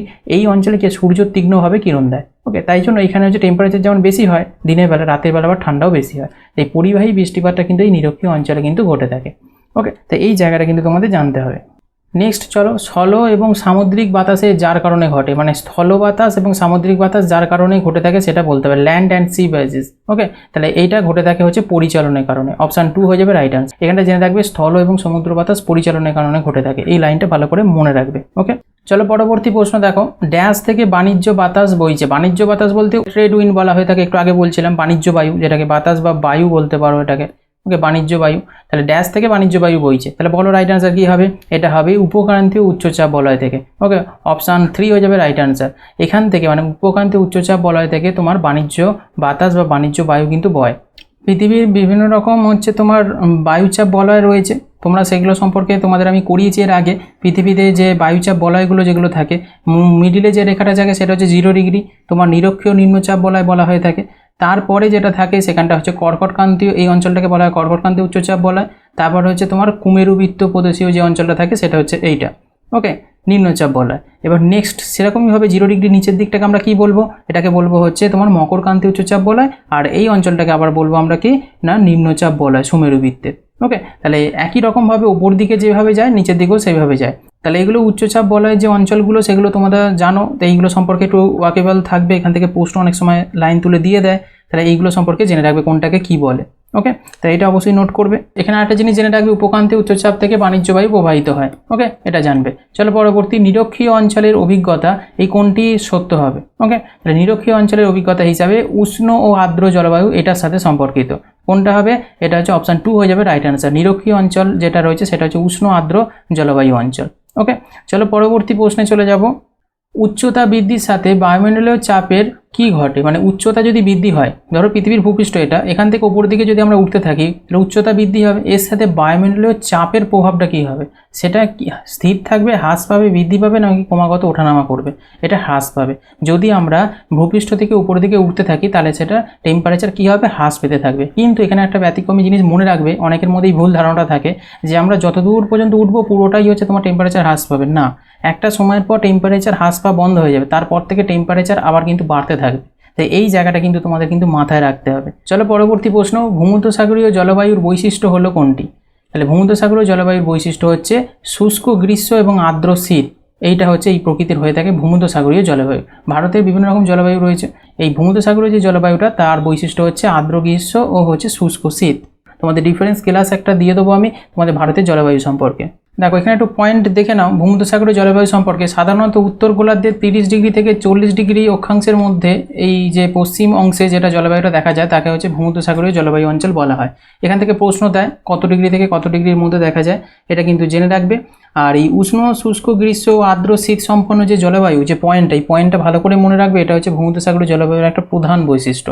ওকে, এই অঞ্চলে মৃদু গ্রীষ্মকাল থাকে, মানে গ্রীষ্মকালে টেম্পারেচারটা অতটাও হাই থাকে না, মানে মৃদু গ্রীষ্মকাল আর আর্দ্র শীতকাল থাকে। সারা বছর একদম রৌদ্রোজ্জ্বল আবহাওয়া কিন্তু হচ্ছে বিরাজ করে। ওকে, যেটাকে আমরা ওই জন্য এই জায়গাটাই ভূমধ্যসাগরীয় অঞ্চলটাকে দেখবে বিভিন্ন ডক্টরেরা হচ্ছে তোমার স্পেসিফিক করে জায়গাগুলোতে ঘুরতে যাওয়ার জন্য। কেননা এই অ্যাকচুয়ালি এই ভূমধ্যসাগরীয় জলবায়ু অঞ্চলটাকে বলা হয় resort climate of the world, পৃথিবীর বিনোদন জলবায়ু অঞ্চলও কিন্তু বলা হয়ে থাকে। এখান থেকেও কিন্তু প্রশ্ন দিতে পারে যে পৃথিবীর বিনোদন জলবায়ু অঞ্চল কাকে বলা হয়ে থাকে, ভূমধ্যসাগরীয় জলবায়ু অঞ্চলকে। ওকে, তো এটা কেন হয়ে থাকে না, এখানে আবহাওয়াটা খুব হচ্ছে আরামদায়ক। ওকে, তো এটা কিন্তু জেনে রাখবে। আর ডিগ্রিটা মনে রাখবে 30 ডিগ্রি থেকে 40 ডিগ্রি অক্ষাংশের মধ্যে কিন্তু এই ভূমধ্যসাগরীয় জলবায়ু অঞ্চল লক্ষ্য করা যায়। এবার যদি বলো যে ভূমধ্যসাগরের যে অঞ্চলগুলো অ্যাকচুয়ালি কোন জায়গাগুলো হয়, দেখো আমি দিয়ে দিয়েছি এখানে। ওকে, ইউরোপের হচ্ছে তোমার Spain, Portugal, Italy, France, Greece প্রভৃতি দেশে, এবং আফ্রিকার হচ্ছে মরক্কো, টিউনিসিয়া, লেবানন, আলজেরিয়া, এবং পশ্চিম এশিয়ার অঞ্চলগুলো হয়ে থাকে তুর্কি, লেবানন, হচ্ছে ইসরায়েল, হচ্ছে সিরিয়া। এই জলবায়ু কিন্তু দেখা যায় এই ভূমধ্যসাগরীয় জলবায়ু। এখান থেকে আর একটা প্রশ্ন জেনে রাখবে, তোমাদের মনে আসতে পারে একটা প্রশ্ন যে ভূমধ্যসাগরীয় যে জলবায়ু অঞ্চলটা আছে, যদি এরকম ধরনের প্রশ্ন আসে যে ভূমধ্যসাগরীয় জলবায়ু অঞ্চলে স্বাভাবিক উদ্ভিদ কী কী দেখা যায়, এখানে কাঁটা জাতীয় ঝোপঝাড় হচ্ছে যুক্ত যে উদ্ভিদগুলো হয় না, সেই অঞ্চলগুলো দেখা যায়। যেমন তোমাদের একটা এক্সাম ওরিয়েন্টে যদি নাম দিই তাহলে হচ্ছে মাকুইস। ওকে, মাকুইস হচ্ছে তোমার এখানে স্বাভাবিক উদ্ভিদ, এটা মনে রাখবে এক্সাম ওরিয়েন্টেড, এগুলো এক্সামে আসে। বা মাকিয়া বলা হয়ে থাকে। এছাড়া তোমাদের বলতে পারো পাইন, ওক, সিডার, এই অঞ্চলগুলোতেও কিন্তু স্বাভাবিক উদ্ভিদ দেখা যায় এই ভূমধ্যসাগরীয় জলবায়ু অঞ্চলে। বোঝা গেছে? তো এইগুলো সম্পর্কে কিন্তু একটু জেনে রাখবে। চলো পরবর্তী প্রশ্নে আমরা চলে যাই। নিচের কোন বায়ুকে বাণিজ্যরোধী বায়ু বলা হয়? খুব ইম্পর্টেন্ট একটা প্রশ্ন, অ্যান্টি ট্রেড উইন্ড। এতক্ষণ ধরে আমরা পড়েছিলাম একটু আগে ট্রেড উইন্ড অর্থাৎ বাণিজ্য বায়ু, এবার বলছে অ্যান্টি ট্রেড উইন্ড অর্থাৎ বাণিজ্য বিরোধী বায়ু। তাকে কোনটাকে বলা হয়ে থাকে? এই বাণিজ্য বিরোধী বায়ু কাকে বলা হয়ে থাকে বলো? এটা রাইট অ্যান্সার কী হবে? এটা হবে চিনুক। এবার তোমাদের জানতে হবে চিনুকটা কি। চিনুকটা দেখে নাও, আর্দ্র বায়ু উপকূলীয় পর্বতের প্রতিবাদ ঢাল বরাবর উপরে উঠে মেঘ বৃষ্টিপাত সৃষ্টি করার পর যে অনুবাদ অঞ্চলে নেমে এসে উষ্ণ শুষ্ক বায়ুরূপে যখন প্রবাহিত হয়, উত্তর আমেরিকার রকি পার্বত্য অঞ্চলে এটা বেশিরভাগ দেখা যায়। এই উষ্ণ শুষ্ক বায়ু প্রবাহটাকেই আমরা কি বলে থাকি? চিনুক বলে থাকি। এই চিনুক হচ্ছে একটা রেড ইন্ডিয়ান শব্দ, যার অর্থ হচ্ছে তুষার ভক্ষক। ওকে, এখান থেকেও কিন্তু প্রশ্ন দেয়। তাহলে চিনুকটা অ্যাকচুয়ালি কি বুঝলে না, উত্তর আমেরিকার রকি ঢাল যে অনুবাদ যে ঢালটা রয়েছে সেখানে উষ্ণ শুষ্ক বায়ু প্রবাহ যেটা চলে, উষ্ণ শুষ্ক যে বায়ু প্রবাহটা চলে তাকে আমরা কি বলে থাকি? তাকে আমরা চিনুক বলে থাকি। বোঝা গেছে বিষয়টা? আর চিনুকের একটু বৈশিষ্ট্যগুলো জেনে রাখবে। 3টে বৈশিষ্ট্য দিয়েছি। প্রথম হচ্ছে এটা এক প্রকার উষ্ণ হয়ে থাকে, 18 ডিগ্রি সেলসিয়াস থেকে 21 ডিগ্রি সেলসিয়াস থাকে, এটা বায়ু প্রবাহ হয়ে থাকে চিনুকটা। আর শীতের শেষে বসন্তের শুরুতে চিনুক কিন্তু প্রবাহিত হয়, এটা জেনে রাখবে। আর স্থানীয় বায়ু প্রবাহ এবং তারই পার্থক্যে চিনুকে কিন্তু উৎপত্তি হয়ে থাকে। ওকে, তো এই 3টে পয়েন্ট কিন্তু তোমরা চিনুকের বৈশিষ্ট্য সম্পর্কে জেনে রাখবে, খুব ইম্পর্টেন্ট এই চিনুকটা। এটা একটা উষ্ণ শুষ্ক বায়ু প্রবাহ, বারবার প্রশ্ন এখানে দিয়ে থাকে। নেক্সট হচ্ছে পৃথিবীতে আসা সৌর বিকিরণকে কি বলা হয়? এটা সকলেই তোমরা জানো, এটা ইজিলি আনসার তোমরা করতে পারবে। যার রাইট আনসার হচ্ছে ইনসোলেশন। পৃথিবীতে আসা সৌর বিকিরণ অর্থাৎ সূর্য ধরো রয়েছে, সূর্য থেকে রশ্মি কী হয় পৃথিবীতে ফিরে আসছে, এটা ধরো পৃথিবী, এই যে পৃথিবীতে যে আসছে এটাকে বলা হয় ইনসোলেশন। ওকে, একটু আগেও আমরা ইনসোলেশন সম্পর্কে একটুখানি পড়ছিলাম, যেটাকে বাংলায় কি বলা হয় বলো তো? ইনসোলেশনকে সূর্যরশ্মির তাপীয় ফল। এই জায়গাটা তোমাদের একটু বুঝিয়ে দেবো আমি। দেখো, সূর্যের আলোক বলয় থেকে নির্গত শক্তি কি হয়? প্রবল বেগে তড়িৎচুম্বকীয় তরঙ্গরূপে পৃথিবীতে এসে পৌঁছায়। একেই আমরা ইনসোলেশন বা সূর্যরশ্মির তাপীয় ফল আমরা বলে থাকি। সূর্যরশ্মি থেকে যেটা পৃথিবীতে এসে পৌঁছাচ্ছে, একটা প্রক্রিয়া। এখানে কিন্তু অনেকগুলো ঘটনা ঘটে থাকে। এই ঘটনাগুলো সম্পর্কে একটু তোমাদের ওয়াকিবল থাকাটা দরকার। আর একটা জিনিস মনে রাখবে, তড়িৎচুম্বকীয় তরঙ্গের গতিটা কত? এই যে বলছি না যে তড়িৎচুম্বকীয় তরঙ্গরূপে পৃথিবীতে পৌঁছায়, তাহলে তড়িৎচুম্বকীয় তরঙ্গের গতিটা কত? সেকেন্ডে 2,97,000 কিলোমিটার বা হচ্ছে তোমার 1,86,000 মাইল। ওকে, এটা কিন্তু তড়িৎচুম্বকীয় তরঙ্গের গতি। তাহলে কতটা গতিতে আসে পার সেকেন্ডে, তাহলে বুঝতে পারছো। আর এই সূর্যরশ্মির তাপীয় ফলের প্রভাবেই কিন্তু ভূপৃষ্ঠের বায়ুমণ্ডল কিন্তু উত্তপ্ত হয়। যদি প্রশ্ন এইভাবে আসে যে ভূপৃষ্ঠ যেটা আছে তার বায়ুমণ্ডলটা উত্তপ্ত হচ্ছে কিসের কারণে? এই ইনসোলেশনের কারণে। ইনসোলেশনকে বলা হয় সূর্যরশ্মির তাপীয় ফল। ওকে, এর কারণেই কিন্তু এই ইনসোলেশন বা সূর্যরশ্মির তাপীয় ফলের কারণেই কিন্তু ভূপৃষ্ঠের বায়ুমণ্ডল কিন্তু উত্তপ্ত হয়। এই জায়গাটা তোমাদের একটুখানি বোঝাতে হবে। ধরো একটা সূর্য, এই সূর্য যে রশ্মিটা যেটা দিচ্ছে, এই রশ্মিটা কোথায় আসছে না পৃথিবীতে আসছে। ওকে, এটা ধরো পৃথিবী। ওকে, এটা পৃথিবী। এবার এই সূর্য থেকে পৃথিবীতে যখন রশ্মিটা আসছে, বায়ুর উষ্ণতার প্রধান উৎস তো সূর্যরশ্মি। আর এই সূর্য থেকে আগত রশ্মির 200 কোটি ভাগের 1 ভাগ কি হয় না উচ্চতা ক্ষুব্ধ আলোক তরঙ্গ রূপে পৃথিবীতে পৌঁছায়। 200 কোটি ভাগের মাত্র 1 ভাগই হচ্ছে তোমার পৃথিবীতে এসে পৌঁছায়, বাদ বাকিটা পৃথিবীতে এসে পৌঁছায় না পুরোপুরিভাবে। তাতেই আমাদের এতটা টেম্পারেচার আমরা উপলব্ধি করতে পারি পৃথিবীতে। যদি সবটা এসে পৌঁছাতো তাহলে কতটা পরিমাণ উত্তপ্ত হতো তাহলে বুঝতে পারছো। এখানে অনেকগুলো লেয়ার আছে, এই লেয়ারগুলোকে পেরিয়ে আসতে হয়, তা সেখানে 200 কোটি ভাগের 1 ভাগটাই পৃথিবীতে এসে পৌঁছায়। এটা জানলে পৃথিবীর দিকে ছুটে আসার সূর্যরশ্মির 47% ভূপৃষ্ঠের স্থলভাগ ও জলভাগ হচ্ছে কি হয় শোষণ করে নেয়। তাহলে কত পার্সেন্ট হচ্ছে তোমার শোষণ করে নেয়? 47%। এটা কি করে, পৃথিবী পৃষ্ঠে যে স্থলভাগ রয়েছে আর জলভাগ যেটা রয়েছে, এই স্থলভাগ জলভাগ দুজনে মিলে 47% এই সূর্যরশ্মি শোষণ করে নেয়। ক্লিয়ার হয়েছে? 19% বায়ুমণ্ডলে সরাসরি শোষণ করে, আর 19% মানে 19% যেটা থাকে সেটা হচ্ছে পুরোপুরি বায়ুমণ্ডল শোষণ করে। ওকে, এটা পুরো বায়ুমণ্ডল শোষণ করে। 47% হচ্ছে তোমার জল আর স্থল শোষণ করছে, আর বায়ুমণ্ডল যে পৃথিবীতে রয়েছে সেটা 19% শোষণ করে নিচ্ছে সূর্যরশ্মি। একে কার্যকারী সৌরবিকিরণ কিন্তু বলা হয়ে থাকে, ঘটনাটা ঘটছে। বাকি 34% যেটা পড়ে থাকছে, এই 34% যেটা পড়ে থাকে, এই 34% কী হয় বলো তো? এটা হচ্ছে বৃহৎ তরঙ্গ, লং ওয়েভ রূপে আমাদের মহাকাশের দিকে আবার ব্যাকে ফিরে চলে যায়। তাহলে এই যে ফিরে যাওয়াটাকে, এটাকে বলা হয় অ্যালবেডো। ওকে, তাহলে এই যে অ্যালবেডো কোনটাকে বলে না, পৃথিবীর যে 200 কোটি ভাগের 1 ভাগ আছে তার যে পার্সেন্টেজগুলো চলতে থাকে, তার 34% যে ব্যাকে ফিরে চলে যাচ্ছে মহাকাশে, সেটাকে বলা হচ্ছে অ্যালবেডো। ওকে, আর এই যে পুরো ঘটনাটা, এই যে পুরো চক্রটা যে ঘটছে, এই গোটাল চক্রটাকে বলা হয় যে ইনসোলেশন বা সূর্যরশ্মির তাপীয় ফল। আশা করি ক্লিয়ার হয়েছে। আজকের পর কোনো রকম প্রবলেম আসবে না আশা করি। ওকে, এগুলো কিন্তু নোট করবে, এগুলো কিন্তু বুঝতে হবে জিওগ্রাফিতে। ওকে, চলো পরবর্তী প্রশ্নে আমরা চলে যাব। যে কারণে শিলাবৃষ্টি হয়, 4টে অপশান দিয়েছে। তাহলে শিলাবৃষ্টি কিসের কারণে হয় বলো? এটা রাইট অ্যান্সার হবে জল জমে গেলে। ওকে, ফ্রিজিং মানে জল যখন জমে যায় তখন সেটা শিলাবৃষ্টি হয়। চলো পরবর্তী প্রশ্ন, তুষার ঝড়ের বৈশিষ্ট্য হলো কোনটা? 4টে অপশান দিয়েছে, নিরক্ষীয় অঞ্চল, গ্রীষ্মমণ্ডলীয় অঞ্চল, আন্টার্কটিকীয় অঞ্চল, নাতিশীতোষ্ণ অঞ্চল। তাহলে তুষার ঝড় কোথায় হয় অ্যাকচুয়ালি বেশি? এটা হয় আন্টার্কটিকীয় অঞ্চলে, প্রচণ্ড বেগে কিন্তু এই তুষার ঝড় হয়ে থাকে। নেক্সট কোশ্চেন দেখো, পৃথিবীর বায়ুমণ্ডলে কার্বন ডাই অক্সাইড না থাকলে পৃথিবী পৃষ্ঠের তাপমাত্রা কীরকম হতো? তাহলে আমাদের বায়ুমণ্ডলে অক্সিজেন আছে, কার্বন ডাইঅক্সাইড আছে, বিভিন্ন রকম বায়ু গঠনকারী উপাদান রয়েছে, nitrogen, oxygen, argon, carbon dioxide, neon, helium, krypton, hydrogen, xenon, ozone, প্রত্যেকটা রকম রয়েছে। কিন্তু প্রশ্ন তোমাকে করেছে যে কার্বন ডাইঅক্সাইড না থাকলে পৃথিবী পৃষ্ঠের তাপমাত্রা কীরকম হবে? বর্তমান চেয়ে কমে যাবে, লেস দ্যান দ্য প্রেজেন্ট। অর্থাৎ বর্তমানে ধরো 30 ডিগ্রি টেম্পারেচার এখন রয়েছে। ওকে, তাহলে 30 ডিগ্রি টেম্পারেচার যদি থাকে, এই সময় যদি তোমাদের পৃথিবী থেকে কি করা হয়, বায়ুমণ্ডলে কার্বন ডাইঅক্সাইডকে পুরো বন্ধ করে দেওয়া হলো, মানে সমস্ত কার্বন ডাইঅক্সাইড আর নেই পৃথিবীতে ধরে নাও, তাহলে এই মুহূর্তে কী হবে, তার থেকে সঙ্গে সঙ্গে টেম্পারেচারটা কমে যাবে। বর্তমানের থেকে টেম্পারেচার কমে যাবে কার্বন ডাইঅক্সাইড যদি না থাকে। ওকে, তাহলে এইটা কিন্তু অপশান 3 হয়ে যাবে রাইট অ্যান্সার। এই জিনিসটা কিন্তু তোমাদের খুব ইম্পর্টেন্ট একটা প্রশ্ন। এটা তোমাদের এসএসসি সিলেকশন অফিসারে এসেছিল অডিটে, তোমার 2006 অডিটের যে কটা এক্সাম হয়েছে এসএসসি, প্রত্যেকটা প্রশ্ন স্ট্যান্ডার্ড এবং খুব ইম্পর্টেন্ট। আর এই অডিটের এক্সামের প্রশ্নগুলো বেশিরভাগ হচ্ছে রিপিট হয় এক্সামে। ওকে, কেন স্ট্যান্ডার্ড, সেটা ম্যাথেরই হোক, জিআইটি হোক, আর হচ্ছে তোমার জিকেতেই হোক। তোমরা দেখবে প্রেজেন্টে লক্ষ্য করে ভালো করে দেখবি কোশ্চেনগুলো খুব ইম্পর্টেন্ট কোশ্চেন এবং রিপিটেড কোশ্চেন হয়ে থাকে। ওকে, এবার এখানে একটা কথা বলে থাকি যে এই যে এইখানে যেহেতু কথা উঠলো যে পৃথিবীর বায়ুমণ্ডলের তোমার গঠনকারী যে উপাদানগুলো, তার মধ্যে প্রথমেই যেটা আসে নাইট্রোজেন। ওকে, নাইট্রোজেনের পরিমাণ পৃথিবীতে কত থাকে বলতে পারবে? ওকে, এই নাইট্রোজেন হচ্ছে প্রধান মানে প্রাধান্য সব জায়গায় বেশি থাকে, এরপরেই থাকে অক্সিজেন। তাহলে এই বায়ুমণ্ডলে মোট আয়তনের হচ্ছে কত থাকে জানো? এটা হচ্ছে 78.1%। 78.1% হচ্ছে তোমার টোটাল আয়তনের হচ্ছে নাইট্রোজেন থাকে শুধুমাত্র। আর তাহলে অক্সিজেন কতটা থাকে? ও দিয়ে ডিনোট করছি অক্সিজেন, 20.95% হচ্ছে 20.95% হচ্ছে তোমার অক্সিজেন থাকে। যেমন হচ্ছে নাইট্রোজেন থাকে 78.1%, অক্সিজেন থাকে 20.95%। এরপরে কে থাকে বলো তো? 3টে নাম মনে থাকবে। আর্গন। ওকে, আর্গন কতটা থাকে? আর্গন থাকে 0.93%। আর কার্বন ডাই অক্সাইড CO2 এটা কতটা থাকে বলো তো? এটা থাকে 0.03%।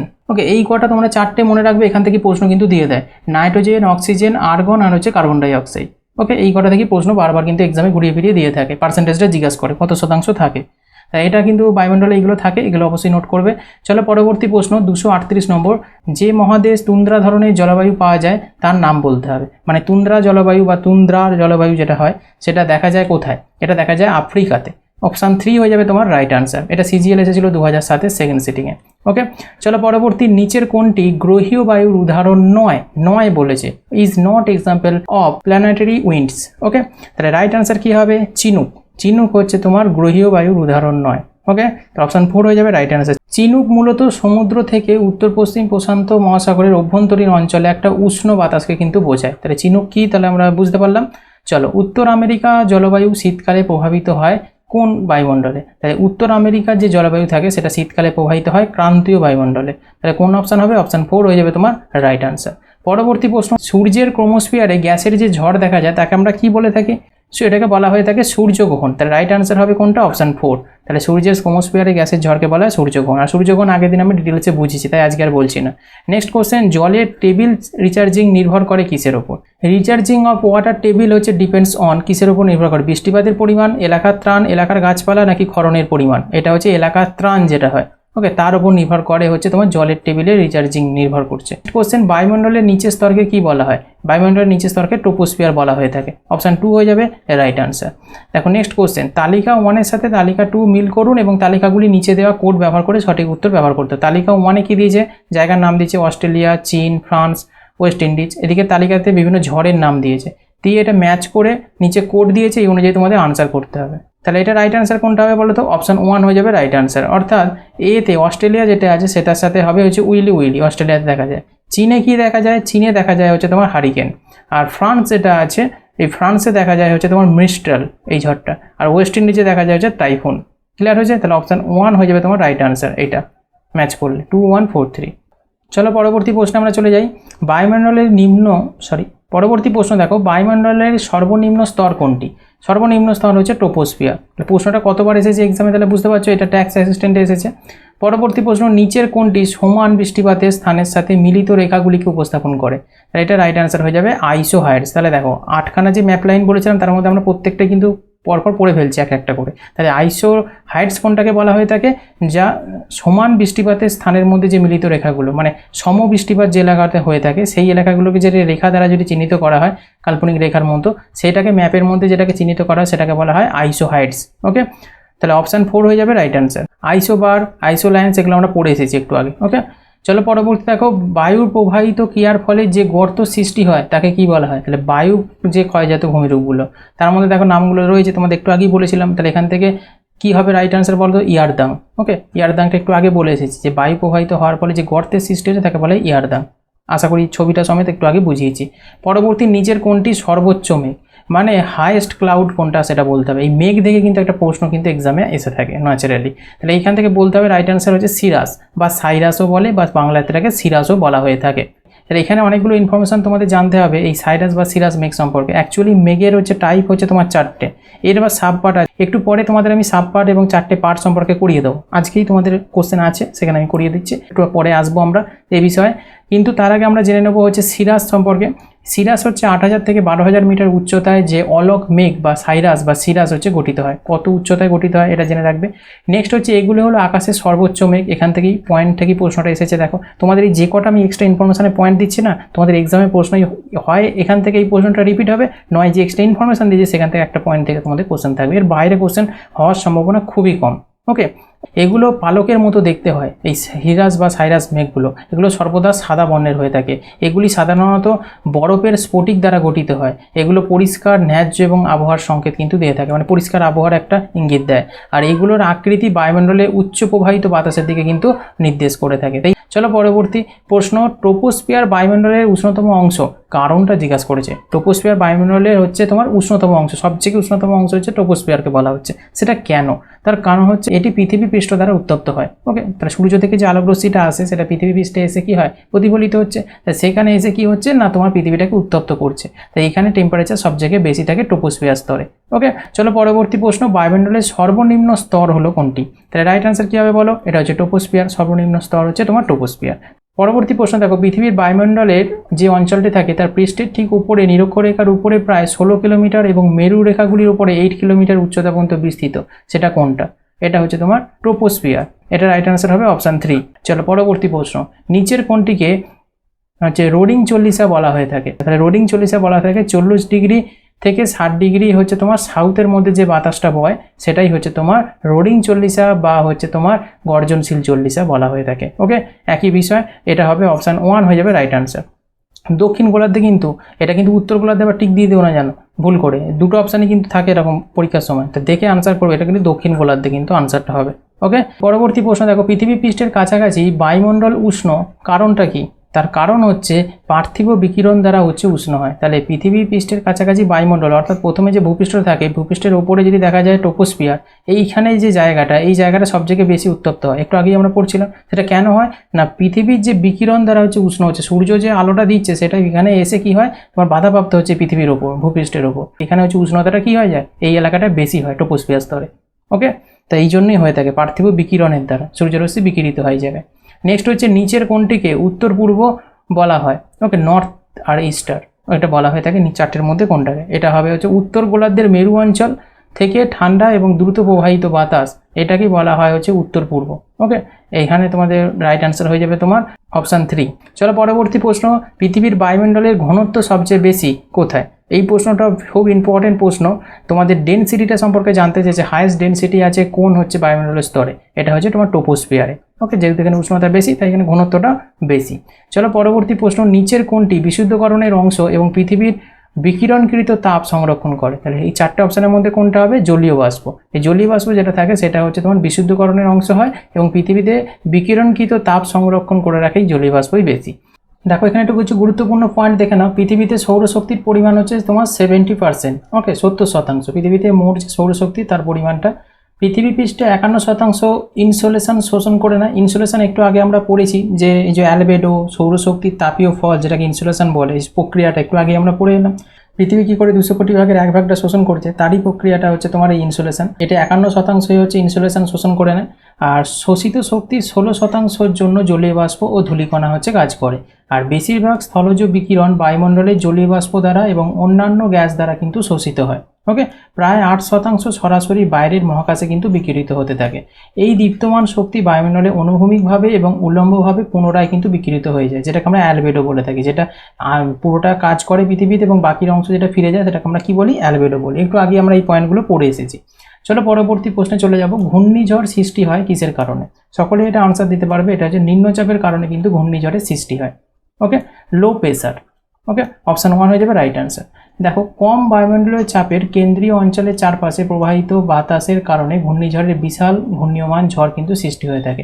তাহলে যেখানে নিম্নচাপ সৃষ্টি হবে, যে অঞ্চলটা ধরো এই অঞ্চলে নিম্নচাপ সৃষ্টি হয়েছে, তার মানে এর পার্শ্ববর্তী যে কোনো অঞ্চলে যে উচ্চচাপ অঞ্চল যেখানে থাকবে সেখান থেকে বায়ু কী করবে? ছুটে আসবে এই নিম্নচাপ অঞ্চলের জায়গাটাকে ভরাট করার জন্য। কেন? সবসময় কি ইকুয়ালি ব্যালেন্স করার সৃষ্টি করবে, কেননা উচ্চচাপ অঞ্চল থেকে বায়ুটা তখনই ছুটে আসবে যেখানে পার্শ্ববর্তী যে অঞ্চলে তোমার নিম্নচাপটা সৃষ্টি হবে। ওকে, সেই জায়গাটাকে ভরাট করা যায়। এই জন্যই যে ছুটে আসছে, এই যে প্রচণ্ড বেগে ধাবিত হয় এই বাতাসগুলো উচ্চচাপ অঞ্চল থেকে নিম্নচাপ অঞ্চলের দিকে, সেইটা হচ্ছে তোমার নিম্নচাপ সৃষ্টি হলেই হয়ে থাকে, আর সেখানেই কিন্তু সৃষ্টি হয়ে যায় ঘূর্ণিঝড়। ওকে, উত্তর গোলার্ধে এরকম ঘূর্ণিঝড়গুলোকে হারিকেন বা টাইফুন বলা হয়ে থাকে। এদের বায়ু ঘড়ির কাঁটার বিপরীতে হচ্ছে বৃত্তে কিন্তু প্রবাহিত হয় এই হারিকেন টাইফুন যে ঝড়গুলো আছে। আর দক্ষিণ গোলার্ধে গ্রীষ্মমণ্ডলীয় ঝড়গুলো যেগুলো হয় সেগুলো ঘূর্ণিঝড় নামে পরিচিত, যেটা বাতাসে ঘড়ির কাঁটার দিকে প্রবাহিত হয়। ওকে, তাহলে ব্যাপারটাগুলো বোঝা গেল। চলো পরবর্তী প্রশ্নে চলে যাব, টর্নেডো কি? তাই টর্নেডো সকলেই জানো, এটা একটা অত্যন্ত নিম্নচাপের কেন্দ্র হচ্ছে সৃষ্টি হয় টর্নেডো ঝড়টা। ওকে, তাহলে এটা কোনটা রাইট আনসার হয়ে যাবে বলো তো? অপশান 2 হয়ে যাবে তোমার রাইট আনসার। এটা এসএসসি সিজিএল এসেছিল তোমার সেকেন্ড শিফটে 2006। দেখো নেক্সট কোশ্চেন দেখে নাও। নেক্সট কোশ্চেন হচ্ছে তোমার 260 নম্বর, ক্যাটরিনা হলো ড্যাশকে দেওয়া নাম। তাহলে এটা রাইট আনসার কী হবে বলো তো? এটা রাইট আনসার হবে তোমার হ্যারিকেন। ওকে, অপশান 4 হয়ে যাবে রাইট আনসার। হ্যারিকেনের দেওয়ার নাম হচ্ছে ক্যাটরিনা। চলো পরবর্তী প্রশ্নে চলে যাব, তার আগে একটা গুরুত্বপূর্ণ পয়েন্ট দেখে নাও। এই হ্যারিকেন ক্যাটরিনা 2005-এ আটলান্টিক হারিকেন মরশুমের সবচেয়ে মারাত্মক এবং সবচেয়ে ধ্বংসাত্মক আটলান্টিক হারিকেন ছিল। ওকে, 2005 সালে কিন্তু এটা, আর এটা ছিল সবচেয়ে ব্যয়বহুল প্রাকৃতিক দুর্যোগ। আর সেই সাথে মার্কিন যুক্তরাষ্ট্রের ইতিহাসে 5টি মারাত্মক হারিকেনের মধ্যে একটা হচ্ছে এই হচ্ছে ক্যাটরিনা। ওকে, হারিকেন এবং হচ্ছে পরবর্তী বন্যায় কমপক্ষে 833 জন মারা গিয়েছিল। 1928 সালের হচ্ছে ওকিচবি হারিকেন থেকে এটিকে সবচেয়ে মারাত্মক মার্কের হারিকেন কিন্তু বানিয়েছে, মানে একটা বিধ্বংসী কিন্তু তোমার ঝড়ে পরিণত হয়েছিল এটা। ওকে, চলো পরবর্তী আমরা প্রশ্নে চলে যাব। পরবর্তী প্রশ্ন দেখো, কোন অঞ্চলে সারা বছর বৃষ্টিপাত হয়? চারটে অপশান দিয়েছে, খুব ইম্পর্টেন্ট। এটা রাইট আনসার কী হবে বলো তো? নিরক্ষীয় অঞ্চলে। অপশান 2 হয়ে যাবে রাইট আনসার। নিরক্ষীয় অঞ্চল, পৃথিবীর যে মিডিল বরাবর যেটা থাকে 0 ডিগ্রি, এটা নিরক্ষীয় রেখা। এখানে সূর্যরশ্মি লম্বভাবে কী করে? কিরণ দেয়। ওকে, তাই জন্য বেশি উত্তপ্ত অঞ্চল থাকে, আর এই জন্য এখানে সারা বছর কী হয়? বৃষ্টিপাতটা বেশি হয় নিরক্ষীয় অঞ্চলে। নিরক্ষীয় যে জলবায়ু, যে নিরক্ষরেখা যেটা রয়েছে, সেই নিরক্ষরেখা জলবায়ুর হচ্ছে উত্তরে হচ্ছে তোমার 5 ডিগ্রি আর দক্ষিণে হচ্ছে 5 ডিগ্রি। এই যে অঞ্চলটা সৃষ্টি হচ্ছে, এই অঞ্চলে বৃষ্টিপাত ভারী হয়, মানে ভারী বৃষ্টিপাত হয়। তোমার 60 ইঞ্চি থেকে 106 ইঞ্চির মধ্যে এবং সারা বছর ধরে ভালোভাবে বন্টিত বৃষ্টি এই অঞ্চলটাতে কিন্তু লক্ষ্য করা যায়। ওকে, তাহলে এই জিনিসটা কিন্তু জানবে। তাহলে পৃথিবী যেটা থাকে তার মধ্যখানে 0 ডিগ্রি, উপরে 5 ডিগ্রি, নিচে 5 ডিগ্রি, এই যে টোটাল যে এদিকে 5 আর এদিকে 5 টোটাল মিলিয়ে যে অঞ্চলটা সৃষ্টি হচ্ছে এই অঞ্চলটা কিন্তু সবথেকে বেশি বৃষ্টিপাত হয়ে থাকে। চলো পরবর্তী প্রশ্ন, বায়ুর উলম্ব চলাচলকে বলা হয় কি? বায়ুর উলম্ব চলাচলকে বলা হয় বায়ু প্রবাহ। ওকে, অপশান 2 হয়ে যাবে রাইট অ্যান্সার, এয়ার কারেন্ট। এখানে দেখো ইনফরমেশন, তাপমাত্রার পার্থক্য বাতাসের স্রোত সৃষ্টি করতে পারে। কারণটা কি না, উষ্ণ বাতাস শীতল বাতাসের চেয়ে কম ঘন হয়। তাই ঠান্ডা বাতাসের চেয়ে যেহেতু উষ্ণ বাতাস কম ঘন হয়, যার ফলে উষ্ণ বাতাস হালকা দেখায়। ক্রমবর্ধমান বায়ু আলোড়নের সাথে যুক্ত, কারণ এটি পৃষ্ঠের উপর একটি নিম্নচাপ তৈরি করতে পারে।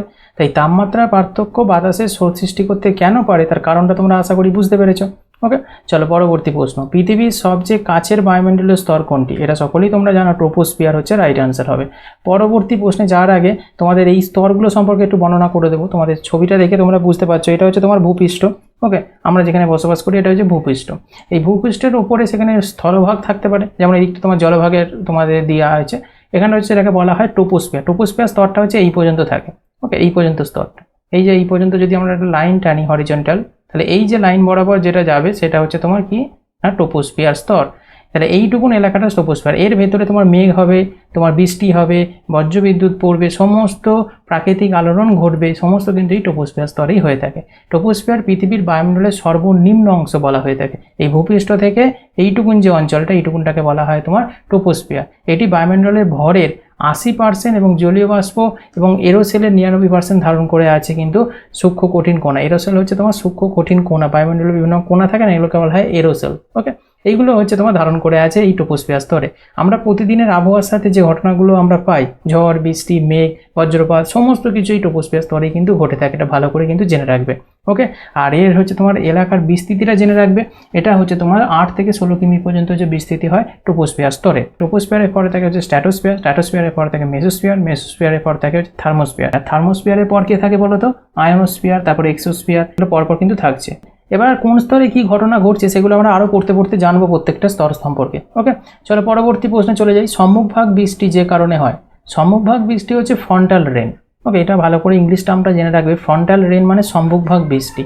ওকে, এই সম্মুখভাগ বৃষ্টিকে আর একটা নামে কিন্তু পরিচিত আছে। এই সম্মুখভাগ বৃষ্টিকে অনেক সময় হচ্ছে তোমার ঘূর্ণবাদজনিত বৃষ্টিও কিন্তু বলা হয়ে থাকে। এটাও কিন্তু একটুখানি মাথায় রাখবে। এই ঘূর্ণিঝড় ক্রিয়াকলাপের কারণেই কিন্তু এই সম্মুখভাগ বৃষ্টি বা ফ্রন্টাল রেনটা কিন্তু ঘটে থাকে। আর তাই জন্য এর নাম হয়েছে তোমার অনেক সময় বলা হয়ে থাকে ঘূর্ণবাদজনিত বৃষ্টি, এই সম্মুখভাগ বৃষ্টিকে। ওকে, তাই প্রশ্ন কিন্তু বিভিন্নভাবে দিতে পারে, তাই নামগুলো সম্পর্কে একটু ওয়াকিবহাল থাকবে। কিন্তু সাইক্লোনিক অ্যাক্টিভিটির কারণে কিন্তু এই সম্মুখভাগ বৃষ্টি বা ফ্রন্টিয়াল রেন, ইংলিশ নামটা একই, বাংলায় অনেক সময় সম্মুখভাগ বৃষ্টি বলা হয় বা এটাকে বলা হয় ঘূর্ণবাদজনিত বৃষ্টি। ওকে, তাহলে এটা হয়ে যাবে তোমার অপশান 3 রাইট অ্যান্সার। ওকে, চলো এখানে একটা ইনফরমেশান তোমাদের দেবো যে প্রধানত 3 ধরনের বৃষ্টিপাত হয়ে থাকে। একটা হচ্ছে তোমার সম্মুখভাগ বৃষ্টি, সামনের বৃষ্টি, যেটাকে আমরা বলতে পারি ঘূর্ণবাদজনিত বৃষ্টি। একটা হচ্ছে তোমার অরোগ্রাফিক বৃষ্টি, অরোগ্রাফিক বৃষ্টিকে আরেকটা বলা হয় শৈলক্ষেপ বৃষ্টিপাত। আর পরিবাহী বৃষ্টিকে আরেকটা নাম আছে যেটাকে বলা হয় পরিচলন বৃষ্টিপাত। ওকে, পরিবাহী বা পরিচালন বৃষ্টিপাত, এগুলোর নাম আছে। তাই এই নামগুলো সম্পর্কে একটু ওয়াকিবহাল থাকবে, কারণ এইগুলো থেকে প্রশ্ন যদি নামগুলো চেঞ্জ করে দেয় তোমরা নাহলে বুঝতে পারবে না। আশা করি তোমাদের ক্লিয়ার হয়েছে। দেখো, এই ফ্রন্টিয়াল বৃষ্টি সম্পর্কে একটুখানি জেনে রাখো। সামনের বৃষ্টিপাত হলো এই ধরনের বৃষ্টিপাত যা উষ্ণ বায়ুর ভর এবং একটি ঠান্ডা বাতাসের ভর মিলিত হলে তবেই কিন্তু এই সম্মুখভাগ বৃষ্টিটা ঘটে থাকে। সম্মুখ বৃষ্টিপাত অর্থাৎ ঘূর্ণবাদজনিত বৃষ্টিপাত। এই ঘূর্ণবাদ কখন সৃষ্টি হয়? যখন কোনো উষ্ণ বায়ুর ভর এবং ঠান্ডা বাতাসের ভর মিলিত হয়, মানে উষ্ণ অঞ্চল থেকে বায়ু ছুটে আসে নিম্ন অঞ্চলে ভরাট করার জন্য, প্রচণ্ড বেগে ছুটে আসে। এই যে তোমার ছুটে আসা, তারা প্রচণ্ড ঘূর্ণিঝড়ের সৃষ্টি হবে। এই ঘূর্ণবাদজনিত কারণে বায়ুমণ্ডলের ওপর প্রভাব পড়ে আর সেই এলাকাটা কি হয়ে যায়? ঠান্ডা হয়ে যায়। তাই বায়ুমণ্ডলে শীতল হতে শুরু করে, আর ফলস্বরূপ কী হবে? জলীয় বাষ্প জলে ঘনীভূত হবে এবং একটা মেঘ তৈরি হবে। অবশেষে সেই মেঘগুলো জমা হয়ে বৃষ্টির ফোঁটা আকারে নেমে আসবে। সেটাই আমরা সম্মুখভাগ বৃষ্টি বা যেটাকে আমরা ঘূর্ণবাদজনিত বৃষ্টি বলে থাকি। আশা করি ক্লিয়ার, ব্যাপারটা বোঝা গেল। তোমরা যদি ঘূর্ণবাদজনিত বৃষ্টিগুলো দেখো, দেখবে ঘূর্ণি যখন সৃষ্টি হয় সেই সময় দেখবে যে বৃষ্টিগুলো হয়, সেই সময় বৃষ্টিতে কী হয়? সেই সময় দেখবে আবহাওয়াটা অনেক ঠান্ডা থাকে। এবার দেখো নেক্সট হচ্ছে আরোগ্রাফিক বৃষ্টি। এই আরোগ্রাফিক বৃষ্টিকে কিন্তু আরেকটা নাম আছে শৈলক্ষেপ বৃষ্টিপাত। পরবর্তীতে তোমাদের এই সম্পর্কে আরও অনেক কোশ্চেন আছে, সেখানে তোমাদের একদম পিকচার সমেত আমি বোঝাবো, ওকে, এই বৃষ্টিপাতগুলোকে। তাই এখন আর ডিটেলস অতটা যাচ্ছি না, জাস্ট তোমাদের বৃষ্টির 3টে পার্ট শুধু বলে রাখছি। দেখো, আরোগ্রাফিক বা হচ্ছে শৈলক্ষেপ বৃষ্টিপাতটা কি, যখন বাতাসকে পাহাড়ের দিকে ঠেলে নিয়ে যাচ্ছে, তখন পাহাড়ের ভিতরে যেতে না পারলে, মানে বাধাপ্রাপ্ত হলে পাহাড়ের ঢালে, তখন কি হয়, তখন পাহাড়ের চূড়ায় যখন পৌঁছায় তখন সেই বায়ুটা শীতল হয়ে যায়। যেহেতু বায়ুমণ্ডলের উপর দিকে বাতাস কি হয়, ঠান্ডা থাকে, নিচের দিকে গরম থাকে, বায়ুমণ্ডলের উপর দিকে যত যাবে বাতাস ঠান্ডা হয়ে থাকে। এবং যদি এতে যথেষ্ট পরিমাণ আর্দ্রতা যদি থেকে থাকে, তাহলে জলীয় বাষ্প জলে ঘনীভূত হবে, ওকে, এবং জলে জয়ী ঘনীভূত হবে, সেটা মেঘ সৃষ্টি হবে, মেঘ সৃষ্টি হলে বৃষ্টি আকারে নেমে আসবে। এটাই হচ্ছে তোমার আরোগ্রাফিক বৃষ্টিপাত। এই আরোগ্রাফিক বা হচ্ছে শৈলক্ষেপ বৃষ্টিপাতটা অ্যাকচুয়ালি পর্বতের ঢালে বা পাহাড়ের ঢালেই কিন্তু হয়ে থাকে। নেক্সট হচ্ছে তোমার পরিবাহী বা পরিচলন বৃষ্টিপাত। এই পরিচলন বৃষ্টিপাতটা হচ্ছে একটা ঝর্ণা নামেও কিন্তু পরিচিত, বৃষ্টি ঝর্ণা নামে কিন্তু পরিচিত। অনেক সময় এক্সামে প্রশ্ন আসে, ওকে, বৃষ্টি ঝর্ণা নামে পরিচিত কোন বৃষ্টিপাত? এটা হচ্ছে পরিচলন বা পরিবাহী বৃষ্টিপাতকে বলা হয়ে থাকে। এটি তখন হয় যখন সূর্য মাটির কাছাকাছি বাতাসের একটি অগভীর স্তরকে উত্তপ্ত করে দেয়। ওকে, আমাদের ভূপৃষ্ঠে যখন দেখবে দিনের বেলা সূর্যতাপে ভূপৃষ্ঠের জলভাগ থেকে প্রচুর পরিমাণে জলীয় বাষ্প উৎপন্ন হয়, এবং জলীয় বাষ্পপূর্ণ বায়ু সাধারণত কি হয়, বায়ুর তুলনায় হালকা হয়, তাই খুব তাড়াতাড়ি উপরে উঠে যায়। আর উপরে যেই উঠে গেল, বায়ুচাপ কম থাকার কারণে বায়ু প্রসারিত হবে, মেঘ সৃষ্টি হবে, এবং সেটা বৃষ্টি আকারে পৃথিবীতে নেমে আসবে। এটা হচ্ছে তোমার পরিবাহী, যেটা সমভূমিতে তোমার সৃষ্টি হয়ে থাকে, পরিবাহী বা পরিচালন বৃষ্টিপাত। আশা করি তোমরা ইজিভাবে জাস্ট ছোট করে তোমরা বুঝতে পারলে বৃষ্টিপাতের 3টি ধরন কী কী এবং কোনগুলোকে কী বলে। আমরা পরবর্তীতে ছবি সঙ্গে জানবো, ওকে। চলো পরবর্তী প্রশ্ন, ধোঁয়াশা কার সংমিশ্রণ, মানে কোন দুটি মিশে ধোঁয়াশা হয়? একটু আগে আমরা পড়েছি অন্য ধরনের একটা কোশ্চেনে, সেটা হচ্ছে ধোঁয়া আর কুয়াশা মিলে তৈরি হয় স্মোক অ্যান্ড ফগ, হচ্ছে মিলে কম্বাইন করে তৈরি হয় হচ্ছে তোমার স্মোক, ওকে। চলো পরবর্তী একটা ইনফরমেশন দেখে নাও, ধোঁয়াশা কি? ধোঁয়াশা হলো এক ধরনের বায়ু দূষণ, যেটা হচ্ছে তোমার নাইট্রোজেন অক্সাইড হাইড্রোকার্বনের সাথে সূর্যালোকের যে আলোর যে রাসায়নিক বিক্রিয়া ঘটে তার দ্বারা উৎপাদিত হয়, বায়ুমণ্ডলে কিন্তু নির্গত হয়ে থাকে এই ধোঁয়াশাটা, ওকে। এটা বুকের শ্বাসকষ্ট সৃষ্টি হয় ধোঁয়াশার কারণে, এটা স্বয়ংচালিত নির্গমন দ্বারা কিন্তু হয়ে থাকে। এই ধোঁয়াশার কারণটা কি? নাইট্রোজেন, ওজোন, সালফারের অক্সাইড, ধোঁয়া এবং অন্যান্য যে বায়ু কণা থাকে সেগুলো ধোঁয়াশা কিন্তু সৃষ্টি করে থাকে। ধোঁয়াশার কারণের জন্য দায়ী কোনগুলো, এখান থেকে প্রশ্ন দেয়। এটি কৃষি তন্তু, প্রাকৃতিক বনের আগুনের কারণও কিন্তু হতে পারে, রাসায়নিক বিক্রিয়ায় ধোঁয়াশা দেখা দিতে পারে, ক্যান্সার, ব্রঙ্কাইটিস, হাঁপানি, হচ্ছে এমফিসা, এই রোগগুলো কিন্তু হয়ে থাকে, স্বাস্থ্যের ঝুঁকি থাকে, শ্বাসকষ্ট লক্ষ্য করা যায় ধোঁয়াশার কারণে। এখান থেকে কিন্তু প্রশ্ন দেয়, অবশ্যই নোট করবে। পরবর্তী দেখো, পৃথিবীর উপরে 4টি অঞ্চলের মধ্যে কোনটির উচ্চতা সবচেয়ে কম, মানে কিলোমিটারের দিক থেকে? তাহলে এটা রাইট অ্যান্সার হবে ট্রপোস্ফিয়ার। ট্রপোস্ফিয়ারের হচ্ছে তোমার উচ্চতা কম।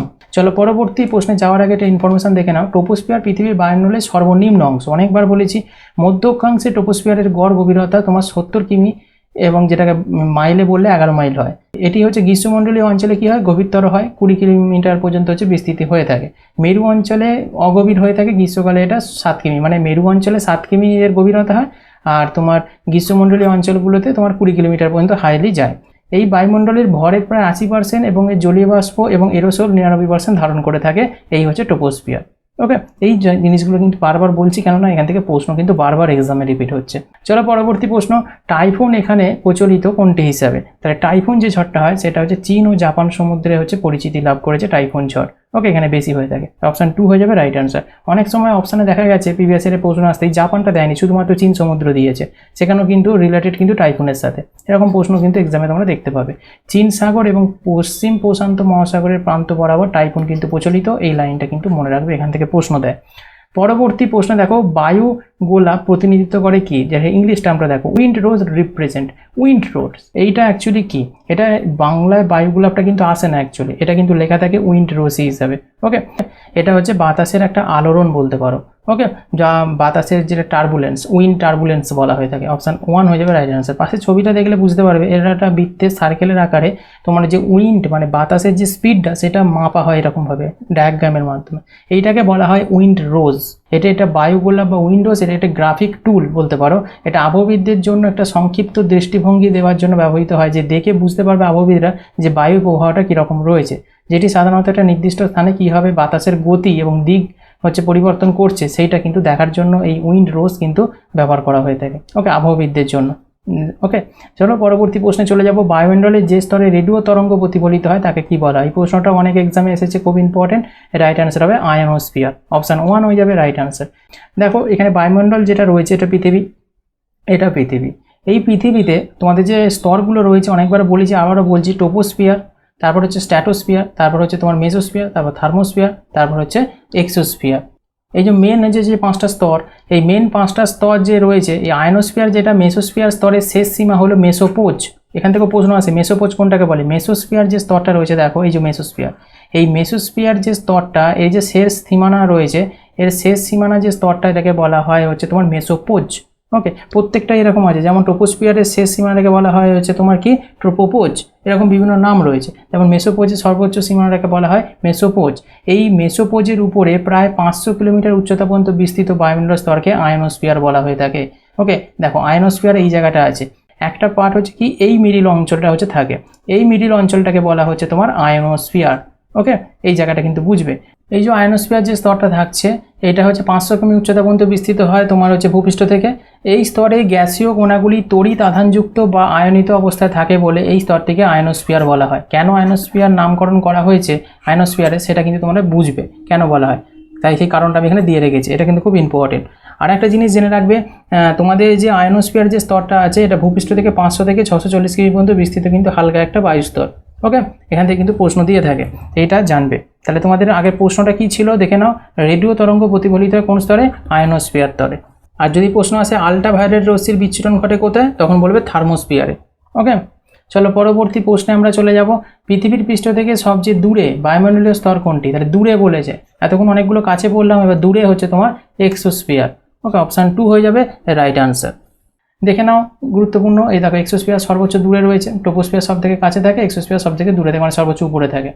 ওকে, পৃথিবীর পৃষ্ঠে প্রায় 700 থেকে 10,000 কিলোমিটার, মানে এখান থেকে যদি দেখো এই ডিস্টেন্সটা, এই পৃথিবীর যদি এটা যেটা পৃষ্ঠ হয়, তাহলে এখান থেকে তোমাদের এটা হচ্ছে তোমার 10,000 কিলোমিটার। ওকে, যেটা 440 থেকে 6,200 মাইল বলতে পারো, মাইলে বললে, আর কিলোমিটারে বললে 10,000, এই যেখানে লেখা রয়েছে।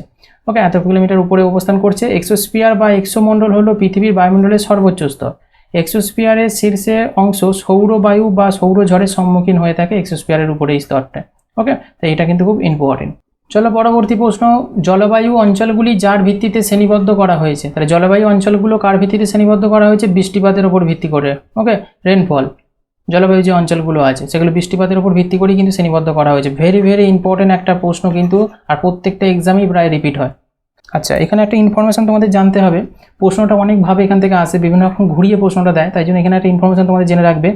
এখানে অপশান অনুযায়ী বৃষ্টিপাত আনসার হচ্ছে ঠিকই, কিন্তু শুধুমাত্র বৃষ্টিপাত না, এছাড়া জেনে রাখবে যে সর্বোচ্চ এবং সর্বনিম্ন যে টেম্পারেচার যেটা থাকে, তাপমাত্রা, মানে কোথাও কম টেম্পারেচার, কোথাও বেশি টেম্পারেচার, তার উপর ভিত্তি করেও তোমার জলবায়ু অঞ্চলকে ভাগ করা হয়ে থাকে। আবার কোথাও কম বৃষ্টিপাত, কোথাও বেশি বৃষ্টিপাত, তার উপর ভিত্তি করেও তোমার জলবায়ু অঞ্চলকে তোমার ভাগ করা হয়ে থাকে। আর কোথাও হচ্ছে তোমার মৌসুমী জলবায়ু অঞ্চলে কীরকমভাবে বন্টন হচ্ছে মৌসুমী জলবায়ুটা, তার উপর ভিত্তি করেও কিন্তু হচ্ছে তোমার জলবায়ু অঞ্চলগুলোকে ভাগ করা হয়ে থাকে। এই জিনিসটা কিন্তু তোমাদের জানবে। এখান থেকে বিভিন্ন রকম অপশান দিয়ে কিন্তু প্রশ্ন দেয়, অনেক সময় 3টেই তোমার লেখা থাকে, অনেক সময় হচ্ছে তোমার 2টো 1টা এরকম অপশানে কিন্তু লেখা থাকে, তাই সেইটা না জানলে কিন্তু আনসার করতে পারবে না। অনলি ফর এই যে প্রশ্নটা আছে, সেম প্রশ্নের অপশানটা শুধু চেঞ্জ করে আছে, অপশানগুলো এখানে দিয়ে দিয়েছি আমি কী কী আসতে পারে। কোপেন যিনি ছিল, এই ক্লাইমেট মানে জলবায়ুর যে ক্লাসিফিকেশন মানে ভাগ, জলবায়ুর ভাগটা কোপেন করেছিল, ওয়ার্ল্ডেমের কোপেন বিশ্বের জলবায়ু শ্রেণীবিভাগ করেছিল। এখান থেকে প্রশ্ন দেয় তাপমাত্রা এবং হচ্ছে বৃষ্টিপাতের, ওকে এটা স্পেলিং মিস্টেক হয়েছে, বৃষ্টিপাতের হচ্ছে বার্ষিক, ওকে স্পেলিং মিস্টেক হয়েছে, এবং বৃষ্টিপাতের বার্ষিক এবং মাসিক গড়ের ওপর নির্ভর করে তোমার হচ্ছে করা হয়েছে এই ভাগটা, ক্লাসিফিকেশনটা জলবায়ু। ওকে, তাহলে কে করেছে? বিজ্ঞানী কোপেন। এটা প্রথম হচ্ছে 1884 সালে রাশিয়ান জলবায়ুবিদ ভ্লাদিমির কোপেন দ্বারা প্রকাশিত হয়েছিল। ওকে, এই সালটা মনে রাখবে এবং কে করেছিল সেটাও কিন্তু মনে রাখবে। মৌসুমি যে বৃষ্টিপাত যেটা রয়েছে, মৌসুমি বৃষ্টিপাত এবং তাপমাত্রার উপর ভিত্তি করে প্রধানত 5টি গ্রুপ রয়েছে। এই গ্রুপগুলো কী কী দেখে নাও। একটা হচ্ছে গ্রীষ্মমণ্ডলীয় গ্রুপ, যেটা হচ্ছে কম উচ্চতায় হয়, 15 ডিগ্রি নর্থ এবং সাউথের মধ্যে থাকে। আর 2 নম্বর হচ্ছে শুষ্ক গ্রুপ, যেটা বেশিরভাগ ক্ষেত্রে বিষুবরেখা থেকে উত্তর থেকে দক্ষিণে 20 থেকে 35 ডিগ্রি অক্ষাংশ অঞ্চলের মধ্যে গঠিত হচ্ছে, সেটা হচ্ছে শুষ্ক গ্রুপ। একটা হচ্ছে নাতিশীতোষ্ণ গ্রুপ, যেটা হচ্ছে তোমার বেশিরভাগ ক্ষেত্রে বিষুবরেখা থেকে উত্তর দক্ষিণে 30 থেকে 50 ডিগ্রি অক্ষাংশের মধ্যে গঠিত হয়। আর একটা হচ্ছে মহাদেশীয় গ্রুপ, যেটা হচ্ছে তোমার সি অঞ্চল থেকে মানে সমুদ্র অঞ্চল থেকে মেরুর দিকে হচ্ছে প্রবাহিত হয়। আর একটা হচ্ছে মেরু গ্রুপ, যেটা বেশিরভাগ উচ্চ অক্ষাংশে পাওয়া যায়, 60 ডিগ্রি উত্তর এবং দক্ষিণে যে উচ্চতর অঞ্চলটা রয়েছে সেখানটায়। মানে এই যে তোমার পৃথিবী যেটা থাকে মধ্যিখানে তো তোমার 0 ডিগ্রি, এই দিকে যখন এবার যাচ্ছি প্রত্যেকটা অক্ষরেখা আলাদা আলাদা করে যাচ্ছে। 0 ডিগ্রির পরে যেটা রয়েছে সেটা হচ্ছে তোমার কর্কটক্রান্তি রেখা, তারপর হচ্ছে নাতিশীতোষ্ণ তারপর হচ্ছে তোমার উত্তর মেরু, ঠিক সেরকম করে এইদিকে তোমার হচ্ছে মকরক্রান্তি রেখা থাকবে, মকরক্রান্তি রেখার পর দক্ষিণ নাতিশীতোষ্ণ মণ্ডল থাকবে, তারপর হচ্ছে তোমার দক্ষিণ মেরু যেটা থাকে সেটা থাকবে, মানে কুমেরুবৃত্ত। এই যে অঞ্চলগুলো, এই অঞ্চলগুলোকে ভাগ করা হয়েছে 5টা পার্টে। কোনটাকে কোন মণ্ডল বলবে সেই অনুযায়ী জলবায়ুর ভাগ হয়েছে। ওকে, এটা কিন্তু মনে রাখবে এই 5টা গ্রুপ, আর এই ডিগ্রিগুলো থেকে প্রশ্ন দেয়। ওকে, শুষ্ক অঞ্চল বলে কোনটাকে, তোমার নাতিশীতোষ্ণ অঞ্চল বলে কোনটাকে, তোমার মেরু অঞ্চল কোনটাকে বলে, গ্রীষ্মমণ্ডলীয় অঞ্চল কোনটাকে বলে, এগুলোতে কিন্তু ডাইরেক্ট প্রশ্ন দিয়ে দেয়। এগুলো জানলে তবে কিন্তু এই প্রশ্নগুলো আনসার করতে পারবে। নেক্সট হচ্ছে রেইন ওয়াটার হারভেস্টিং, যেটাকে RWH বলা হয়। এর প্রধান সুবিধা কি? ওকে, রেইন ওয়াটার হারভেস্টিং বলা হয়। তাহলে এর প্রধান সুবিধা হচ্ছে ভূগর্ভস্থ জলকে সম্পূর্ণ করা। ওকে, অপশান হয়ে যাবে অপশান 1 রাইট আনসার। একটা জেনে রাখবে RWHটা কি, রেন ওয়াটার হারভেস্টিং। এই রেন ওয়াটার হারভেস্টিং হলো বৃষ্টির জলকে প্রবাহিত হওয়ার অনুমতি না দিয়ে, অর্থাৎ বৃষ্টির তো জল হচ্ছে অটোমেটিক্যালি আমাদের ভূপৃষ্ঠে আসে, সেখানে কি করব, সেই জলটাকে নষ্ট না করতে দিয়ে সেটাকে একটা জায়গায় পুনর্ব্যবহারের জন্য জমা করব, মানে স্টোর করব, করে যেটা সংরক্ষণ করার যে প্রক্রিয়া, মানে জলটাকে স্টোর করব, সেটাকে আমরা ব্যবহারের যোগ্য করে তুলব বৃষ্টির জলটাকে ধরে রেখে। এইটাই হচ্ছে রেন ওয়াটার হারভেস্টিং। ওকে, এটা কিন্তু খুব ইম্পর্টেন্ট টপিক, এখান থেকে প্রশ্ন দেয়। নেক্সট হচ্ছে উপক্রান্তীয় উচ্চচাপ বলয় অন্যথায় কি বলা হয়? তাহলে উপক্রান্তীয় উচ্চচাপ বলয়কে বলা হয় অশ্ব অক্ষাংশ। অপশন 3 হয়ে যাবে right answer. Very very important একটা প্রশ্ন, বারবার প্রশ্ন আসে, দুভাবেই আছে। অশ্ব অক্ষাংশ কাকে বলা হয়? উপক্রান্তীয় উচ্চচাপ বলয়কে বলা হয় থাকে অশ্ব অক্ষাংশ, এইটাকে আবার বলা হয়ে থাকে অশ্ব অক্ষাংশ। ওকে, তাহলে খুব ইম্পর্টেন্ট, এটা দেখে নাও। এই চারটা তোমরা একটু মুখস্থ করবে এবং এই ছবিটা সমেত। মধ্যিখানে যেটা থাকে সেটা নিরক্ষীয় নিম্নচাপ বলয় বা শান্ত বলয় আমরা বলে থাকি, যেখানটা 0 ডিগ্রি মান থেকে আয়ন বায়ু প্রবাহিত হয়, এই অঞ্চলটা। এই অঞ্চলটা হচ্ছে নিরক্ষীয় নিম্নচাপ বা শান্ত বলয়, যেটাকে আমরা বলে থাকি 0 ডিগ্রি যার মান। হ্যাঁ, তাহলে এবার দেখে নাও উত্তর ও পশ্চিমা বায়ু 40 থেকে 65 ডিগ্রি দক্ষিণ অক্ষাংশের মধ্যে জলভাগের উপর দিয়ে অপ্রতিহত গতিতে অগ্রসর হয় উত্তর পশ্চিম মৌসুমী বায়ুটা। এখান থেকে প্রশ্ন দেয় যে উত্তর পশ্চিমা বায়ুটা কত ডিগ্রি দক্ষিণ অক্ষাংশের মধ্যে দিয়ে প্রবাহিত হয়? 40 থেকে 65 ডিগ্রি অক্ষাংশের মধ্যে দিয়ে প্রবাহিত হয়। ওকে, এখানে দেখে নাও উত্তর পশ্চিমা বায়ুকে 40 ডিগ্রি দক্ষিণ অক্ষাংশে গর্জনশীল 40 কিন্তু বলা হয়ে থাকে। ওকে, 40 ডিগ্রি দক্ষিণ অক্ষাংশে যেটা থাকবে সেখানটাকে আমরা কি বলবো? যে গর্জনশীল 40। ওকে, আমরা জানি যে পশ্চিমা বায়ুটা যেটা প্রবাহিত হচ্ছে সেটা অ্যাকচুয়ালি 30 ডিগ্রি থেকে 60 ডিগ্রির মধ্যে কিন্তু প্রবাহিত হয় পশ্চিমা বায়ুটা।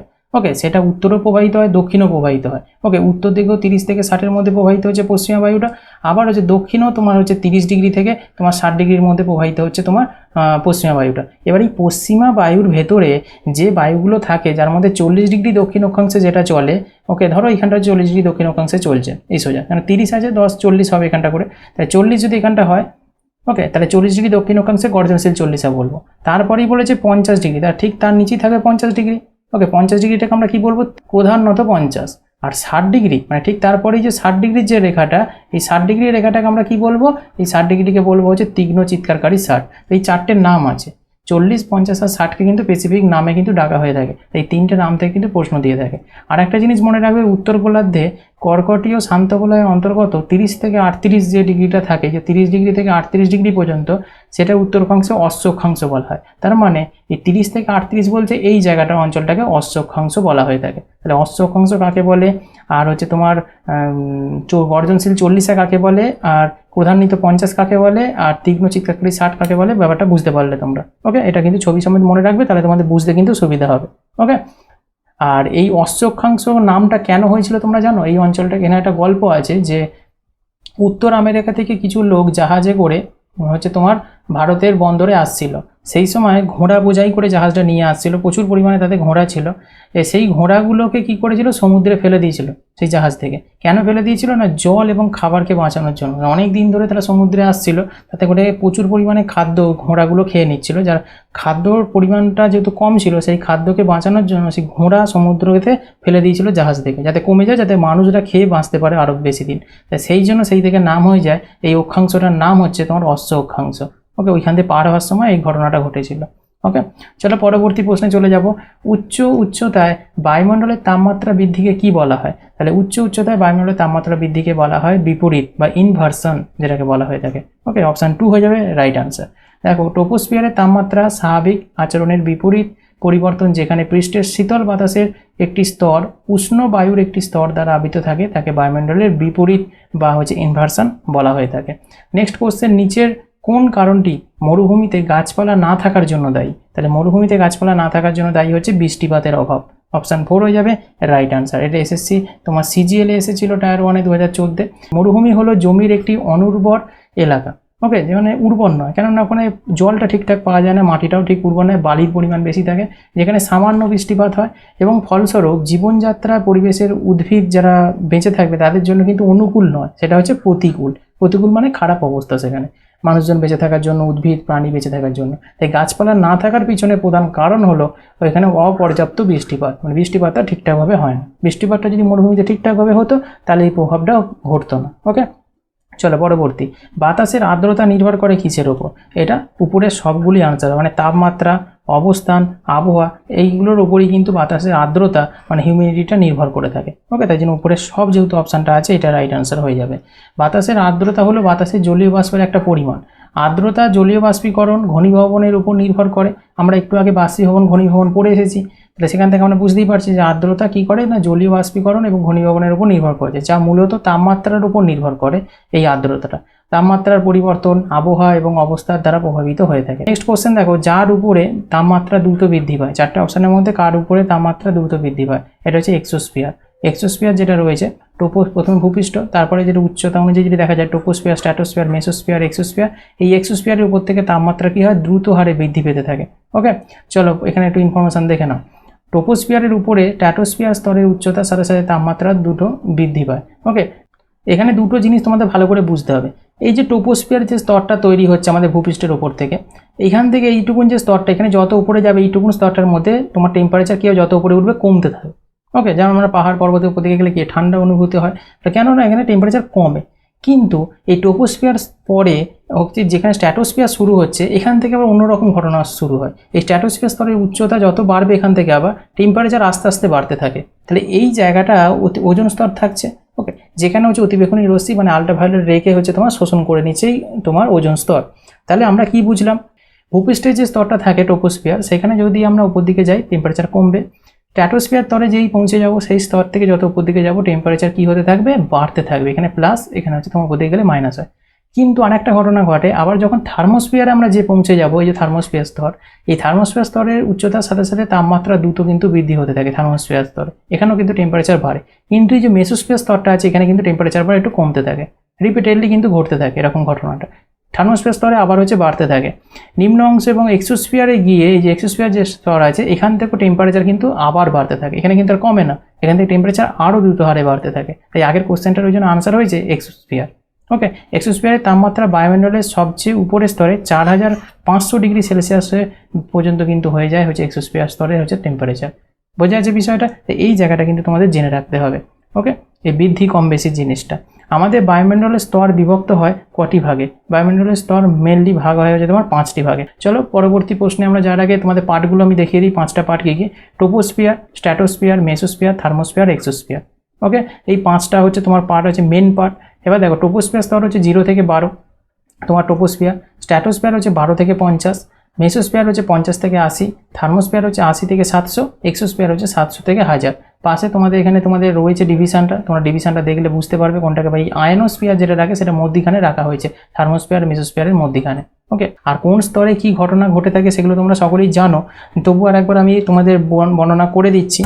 যেমন হচ্ছে প্রথমটা ট্রোপোস্ফিয়ার, এই ট্রোপোস্ফিয়ার স্তরটাকে ক্ষুব্ধমণ্ডল বলা হয়ে থাকে। ওকে, কেন এখানে আবহাওয়ার প্রচণ্ড পরিমাণে ঝঞ্ঝাপটা সৃষ্টি হয়, যেটা আমরা থাকি যেখানে, এই স্তরটা ট্রোপোস্ফিয়ার, ঝড় বৃষ্টি, বজ্রপাত, শিলাবৃষ্টি, সমস্ত কিছু আবহাওয়ার যত চেঞ্জিং, ওকে, সমস্ত কিছু এই স্তরে ঘটে থাকে, তাই জন্য ক্ষুব্ধমণ্ডল বলা হয়ে থাকে। এরপরে যে স্তরটা স্ট্র্যাটোস্ফিয়ার, এটা হচ্ছে তোমার প্লেন চলাচলের জন্য যোগ্য, কেননা এটা শান্ত মণ্ডল বলা হয়ে থাকে, এখানে কোনো ঝড় বৃষ্টি, ঝড়ঝাপটা, বৃষ্টিপাত কিছু হয় না। ওকে, তাই জন্য এটাকে বলা হয় স্ট্র্যাটোস্ফিয়ার বা শান্ত মণ্ডল। ওকে, এই স্ট্র্যাটোস্ফিয়ারে মেঘ বা বায়ুপ্রবাহ দেখা যায় না, এটা কিন্তু ভালো করে মনে রাখবে। দেখা যায় হচ্ছে ট্রোপোস্ফিয়ারে মেঘ হচ্ছে বায়ুপ্রবাহ, কিন্তু তোমার স্ট্র্যাটোস্ফিয়ারে কিন্তু এইসব দেখা যায় না, এই জন্য তো শান্তমণ্ডল নাম হয়েছে। তো এই জায়গাটা কিন্তু জেনে রাখবে। স্ট্র্যাটোস্ফিয়ারের ঊর্ধ্বসীমার নাম কি? স্ট্র্যাটোপোজ। মানে এই যে প্রত্যেকটা সীমার একটা ঊর্ধ্বসীমা রয়েছে, যেমন রয়েছে ট্রোপোস্ফিয়ারের ঊর্ধ্বসীমা এইখানটা, সেটাকে বলা হয় ট্রোপোপোজ। ওকে, কি বলা হয়? ট্রোপোপোজ। আর এই যে তোমার স্ট্র্যাটোস্ফিয়ার, এই স্তরে যে 50 কিলোমিটার পর্যন্ত এইখানে যে ঊর্ধ্বসীমা রয়েছে সেটাকে বলা হয় স্ট্র্যাটোপোজ। স্ট্র্যাটোপোজ। ওকে, এগুলো স্ট্র্যাটোপোজ। এটা ট্রোপোপোজ, ট্রোপোস্ফিয়ারের ঊর্ধ্বসীমা, স্ট্র্যাটোস্ফিয়ারের ঊর্ধ্বসীমাকে বলা হয় স্ট্র্যাটোপোজ। ওকে, সেরকমই হচ্ছে মেসোস্ফিয়ার যে স্তরটা আছে, এই স্তরের ঊর্ধ্বসীমাকে বলা হয় হচ্ছে তোমার মেসোপোজ। ওকে, এইগুলো কিন্তু জানবে। ওকে, তাহলে এইগুলো জানলে। এবারে যে মেসোস্ফিয়ার যে স্তরটা রয়েছে এর একটা ব্যতিক্রমী রয়েছে, একটু আগে আমি বললাম, যেমন ট্রপোস্ফিয়ারে তোমার টেম্পারেচার ওপর দিকে গেলে কমতে থাকে, স্ট্র্যাটোস্ফিয়ারে ওপর দিকে গেলে কি হয়, টেম্পারেচার বাড়তে থাকে, তেমন মেসোস্ফিয়ারে উপর দিকে গেলে টেম্পারেচার কী হয় বলো তো, কমতে থাকে কিন্তু আবার। ওকে, এটি বায়ুমণ্ডলের শীতলতম অঞ্চল। যদি বলে বায়ুমণ্ডলের শীতলতম অঞ্চল কোনটা, কোন স্তরটা, তাহলে বলবে মেসোস্ফিয়ার হচ্ছে কোল্ডেস্ট। ওকে, কোল্ডেস্ট হচ্ছে তোমার মেসোস্ফিয়ার স্তরটা। এখানে উল্কা পৃথিবীর দিকে ছুটে আসে, সেগুলো মেসোস্ফিয়ার স্তরে এসে পুড়ে ছাই হয়ে যায়। এই উল্কাগুলো যেগুলো পড়ছে দেখতে পাচ্ছ, এগুলোই মেসোস্ফিয়ার স্তরে এসে পুড়ে ছাই হয়ে যায় মেসোস্ফিয়ার স্তরে। এগুলো জানবে। মেসোস্ফিয়ারের ঊর্ধ্বসীমাকে বলা হয় মেসোপোজ, আমি বলে দিয়েছি। এরপর দেখো থার্মোস্ফিয়ার। এই যে থার্মোস্ফিয়ার ধনাত্মক এবং ঋণাত্মক তড়িতাধানযুক্ত কণা এর ভেতর থাকে বলেই এর নাম হয়েছে থার্মোস্ফিয়ার। ওকে, একটু আগেও আমরা সেই বিষয় নিয়ে পড়েছি। এই থার্মোস্ফিয়ারের ভেতরেই কিন্তু আয়নোস্ফিয়ারটা অবস্থান করছে, এই জায়গাটা কিন্তু ভুলে গেলে চলবে না। ওকে, আয়নোস্ফিয়ার হচ্ছে 90 থেকে 160 কিলোমিটার পর্যন্ত কিন্তু বিস্তৃত করছে, তারপরের অংশটা হচ্ছে থার্মোস্ফিয়ার। তাহলে এবার দেখো এই স্তরে বেতার তরঙ্গ কিন্তু প্রতিফলিত হয়। ওকে, আয়নোস্ফিয়ার যে স্তরটা আছে এখানে কিন্তু বেতার তরঙ্গ প্রতিফলিত হয়, এটা কিন্তু জানবে। বেতার তরঙ্গ হচ্ছে প্রতিফলিত হয় কোন স্তরে, আয়নোস্ফিয়ার স্তরে। ওকে, এই স্তরে তাপমাত্রা খুব বেশি হয়। ওকে, এই স্তরে মেরুজ্যোতি দেখা যায়। কি দেখা যায়, মেরুজ্যোতি। এইগুলো থেকে প্রশ্ন কিন্তু বারবার এসে থাকে। মেরুজ্যোতি দেখা যায় কোথায়, তারপর হচ্ছে বেতার তরঙ্গ প্রতিফলিত হয় কোথায়, এগুলো থেকে প্রশ্ন দেয়। বোঝা গেল? তাহলে এইগুলো সম্পর্কে জানবে। এবার আসছি আমরা এক্সোস্ফিয়ার, সর্বোচ্চ উপরের স্তর যেটা। তাহলে এই স্তরে বায়ু কিন্তু প্রচুর পরিমাণে হালকা হয়ে থাকে। বায়ু কি হয়, বায়ু হালকা হয়। ওকে, তা এটা জানবে। এই স্তরের উপরে বায়ুমণ্ডল ক্রমশ পাতলা হয়ে যেতে হতে মহাশূন্যে যে মিশে যায়। ওকে, এটা কিন্তু জানবে। তাহলে প্রত্যেকটা স্তর সম্পর্কে বেসিক ধারণা তোমাদেরকে আমি দিয়ে দিলাম। এবার দেখে নাও পরবর্তী প্রশ্ন, যে বনগুলো ঘূর্ণিঝড়ের বিরুদ্ধে বাধা হিসাবে কাজ করে সেগুলো কি। তাহলে ঘূর্ণিঝড়ের বিরুদ্ধে বাধা হিসাবে কাজ করে অবশ্যই ম্যানগ্রোভ, যে অরণ্য বা ম্যানগ্রোভ বন যেটা থাকে, ঘূর্ণিঝড়ের বিরুদ্ধে বাধা হিসাবে কাজ করে। কেননা ম্যানগ্রোভ বন ঘূর্ণিঝড়, অন্যান্য প্রাকৃতিক দুর্যোগ যাই বলো না কেন, জলোচ্ছ্বাস, গ্রীষ্মমণ্ডলীয় ঝড়ের বিরুদ্ধে বাধা হিসাবে কাজ করে ম্যানগ্রোভ বন। ওকে, পৃথিবীতে প্রায় 10টি ম্যানগ্রোভ বনের অরণ্য রয়েছে 5000-এরও বেশি এলাকা জুড়ে। ওকে, তাহলে এটা কিন্তু জেনে রাখবে। পৃথিবীর সমগ্র ম্যানগ্রোভ অরণ্যের 43% ইন্দোনেশিয়া, ব্রাজিল, অস্ট্রেলিয়া এবং নাইজেরিয়ায় অবস্থিত, এবং ভারত ও বাংলাদেশে অবস্থান করছে সুন্দরবন বলে যে ম্যানগ্রোভ অরণ্যটা আছে, বিশ্বের একক বৃহত্তম ম্যানগ্রোভ অরণ্য। এটা কিন্তু খুব ইম্পর্টেন্ট। বিশ্বের একক বৃহত্তম ম্যানগ্রোভ অরণ্য কোনটা, যেটা হচ্ছে সুন্দরবন। ওকে, যেটা ইউনেস্কো দ্বারা কিন্তু ওয়ার্ল্ড হেরিটেজ সাইট হিসাবেও কিন্তু ঘোষিত হয়েছে বিশ্বের বুকে। সুন্দরবন 6ই ডিসেম্বর 1947 সালে ইউনেস্কো বিশ্ব ঐতিহ্যবাহী স্থান হিসেবে স্বীকৃতি লাভ করেছে। এখান থেকেও কিন্তু প্রশ্ন আসে। আর একটা জিনিস জেনে রাখবে, গঙ্গা, ব্রহ্মপুত্র, মেঘনা বদ্বীপ, সুন্দরবন বিশ্বের বৃহত্তম ম্যানগ্রোভ বন। তাহলে বৃহত্তম ম্যানগ্রোভ বন কোনটা বিশ্বের, এটা হচ্ছে তোমার সুন্দরবনটা, যেটা গঙ্গা, ব্রহ্মপুত্র, মেঘনার বদ্বীপে আছে। আর কয়েকটি ম্যানগ্রোভ গাছের উদাহরণ যদি জানতে চায়, সুন্দরী, গড়ান, গেওয়া, কেওড়া, এগুলো হচ্ছে তোমার ম্যানগ্রোভ অরণ্যের হচ্ছে উদাহরণ। চলো পরবর্তী, মেঘ বিস্ফোরণ মানে কি, ক্লাউড ব্লাস্ট মিনস কি সেটা বলতে হবে। এটা হচ্ছে তোমার বজ্রপাতের সাথে যুক্ত তোমার অস্বাভাবিক ভারী বর্ষণ, মানে বজ্রঝড় যেটা হয় তার সাথে যুক্ত একটা অস্বাভাবিক ভাবে, মানে প্রচুর পরিমাণে একটা ভারী, প্রচুর পরিমাণে বৃষ্টিপাত হয় যেটা, সেটাই হচ্ছে তোমার মেঘ বিস্ফোরণ বলা হয়। বলে না মেঘ ফেটে বৃষ্টি, মানে এত পরিমাণ বৃষ্টি হয়, সেটাকে বলা হচ্ছে ক্লাউড ব্লাস্ট। ওকে, খুব ইম্পর্টেন্ট এটা।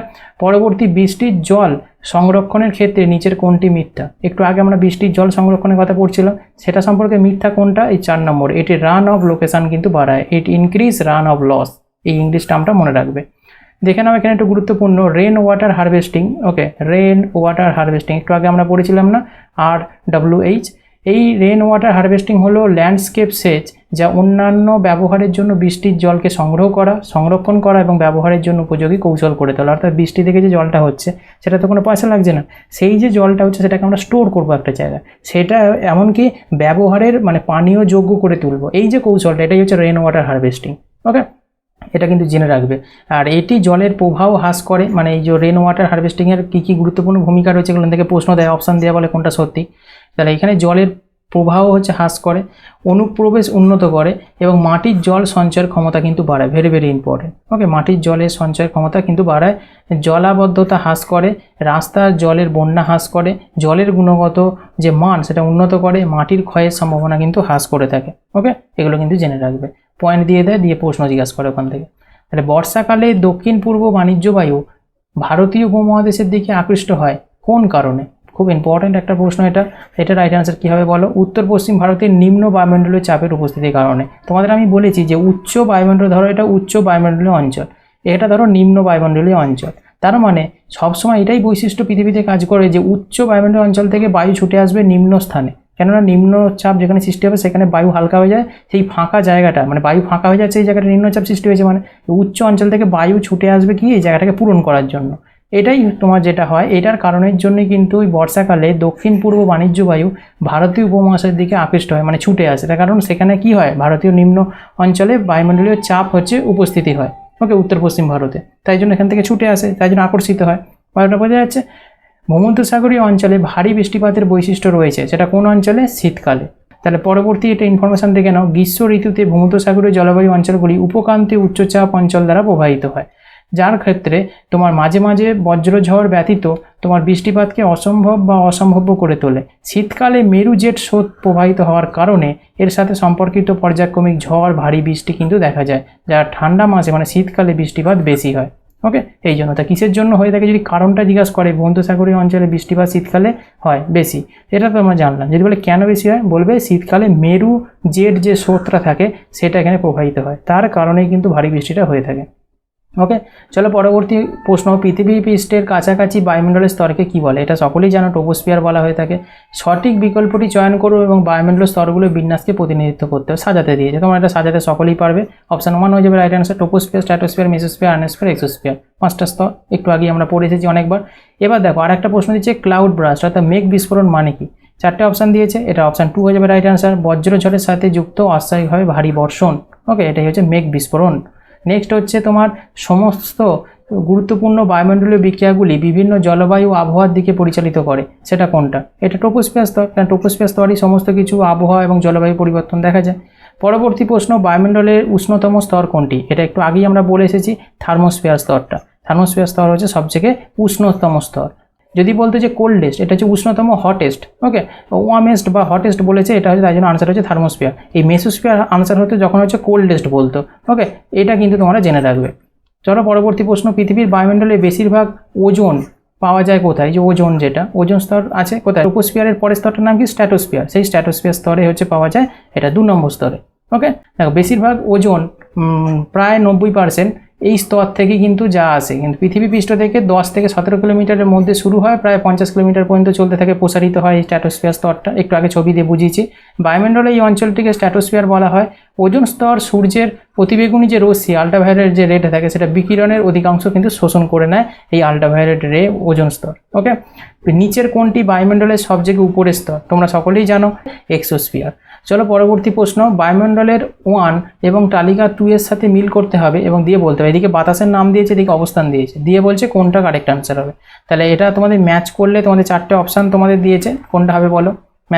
ম্যাচ করে দেখো বাতাস মানে কোন বায়ুগুলো কোথায় প্রবাহিত হয়, কোন অঞ্চলে। খুব ইম্পর্টেন্ট কিন্তু, এখান থেকে শর্ট প্রশ্ন 4টে তোমরা পেয়ে যাবে একসাথে। এটা হবে অপশান 2 রাইট আনসার। মানে চিনুক যেটা থাকে, চিনুক হচ্ছে আমেরিকাতে দেখা যায়। ওকে, এই ফেয়ন যেটা, হ্যাঁ ফেয়ন দেখা যায় হচ্ছে তোমার মিশরে। ওকে, আর সিরক্ষ হচ্ছে দেখা যায় ভারতে। আর তোমার লু যেটা, ওকে, লুটা দেখা যায় কোথায় বলো তো? আল্পসে। চলো পরবর্তী প্রশ্ন দেখো, বায়ুমণ্ডলের নিচের কোন স্তরে সৌর অতিবেগুনি বিকিরণের শোষণ এবং বিচ্ছুরণ ঘটে থাকে? এটা সকলেই জানো, অনেকবার বললাম যে অতিবেগুনি রশ্মি এটা শোষণ বা বিকিরণ বা বিচ্ছুরণ ঘটে থাকে স্ট্র্যাটোস্ফিয়ার স্তরে। ওকে, অপশান 2 হয়ে যাবে তোমার রাইট আনসার। দেখো স্ট্র্যাটোস্ফিয়ার বা শান্তমণ্ডল যেটা, সেটা ট্রপোপোজের উপরে নিরক্ষীয় অঞ্চলে ভূপৃষ্ঠ থেকে প্রায় 80 কিলোমিটার উচ্চতা পর্যন্ত এবং মেরু অঞ্চলে 50 কিলোমিটার পর্যন্ত বিস্তৃত থাকে এই স্ট্র্যাটোস্ফিয়ার। ওকে, এটা বায়ুমণ্ডলে যেটা থাকে সেটা হচ্ছে দ্বিতীয় স্তর, যেটাকে আমরা শান্তমণ্ডল বলে থাকি। নেক্সট হচ্ছে বায়ুমণ্ডলের একটি স্তর যা আংশিকভাবে ইলেকট্রন এবং ধনাত্মক আয়ন দ্বারা গঠিত, তাকে আমরা কি বলে থাকবো? এটা সকলেই জানো, এটা আয়নোস্ফিয়ার। যখনই তোমাদের এই ইলেকট্রন এবং ধনাত্মক আয়নের কথা বলবে না, তখনই তোমরা আয়নোস্ফিয়ারে আনসার করবে। এটার জন্য কিন্তু আয়নোস্ফিয়ার নামকরণ হয়েছে, তাই জন্য এটা আয়নোস্ফিয়ার আনসার হবে। নেক্সট দেখো, পৃথিবী পৃষ্ঠের একটি স্থানে প্রাপ্ত ইনসোলেশনের, মানে ইনসোলেশন বলতে ঠান্ডা গরমকে বোঝায়। ওকে, এর পরিমাণ নির্ভর করে এটা কিসের ওপর? তাহলে পৃথিবী পৃষ্ঠের একটি স্থানে প্রাপ্ত ইনসোলেশন নির্ভর করে এর অক্ষাংশের ওপর। ওকে, তাহলে অপশান 3 হয়ে যাবে রাইট আনসার। পরবর্তী, নিচের কোন বায়ু ভূমধ্যসাগর থেকে ভারতের উত্তর পশ্চিমাঞ্চলে প্রবাহিত হচ্ছে? তাহলে কোন বায়ু? 4টে অপশান নাম দিয়েছে, এর মধ্যে তোমার পশ্চিমী ঝামেলা, যেটাকে ওয়েস্টার্ন ডিস্টারবেন্স বলা হয়ে থাকে, এটা তোমার বায়ুটা ভূমধ্যসাগর থেকে ভারতের উত্তর পশ্চিমাঞ্চলে প্রবাহিত হচ্ছে, এদিক থেকে এদিকে। ওকে, তাহলে এইটা হচ্ছে তোমার পশ্চিমী ঝামেলা বা ওয়েস্টার্ন ডিস্টারবেন্স বলা হয়ে থাকে। এটা খুব ইম্পর্টেন্ট। আর এখান থেকে আলাদাভাবে স্পেসিফিক প্রশ্ন আসে, ওয়েস্টার্ন ডিস্টারবেন্সটা কী এটা থেকে জেনে নাও।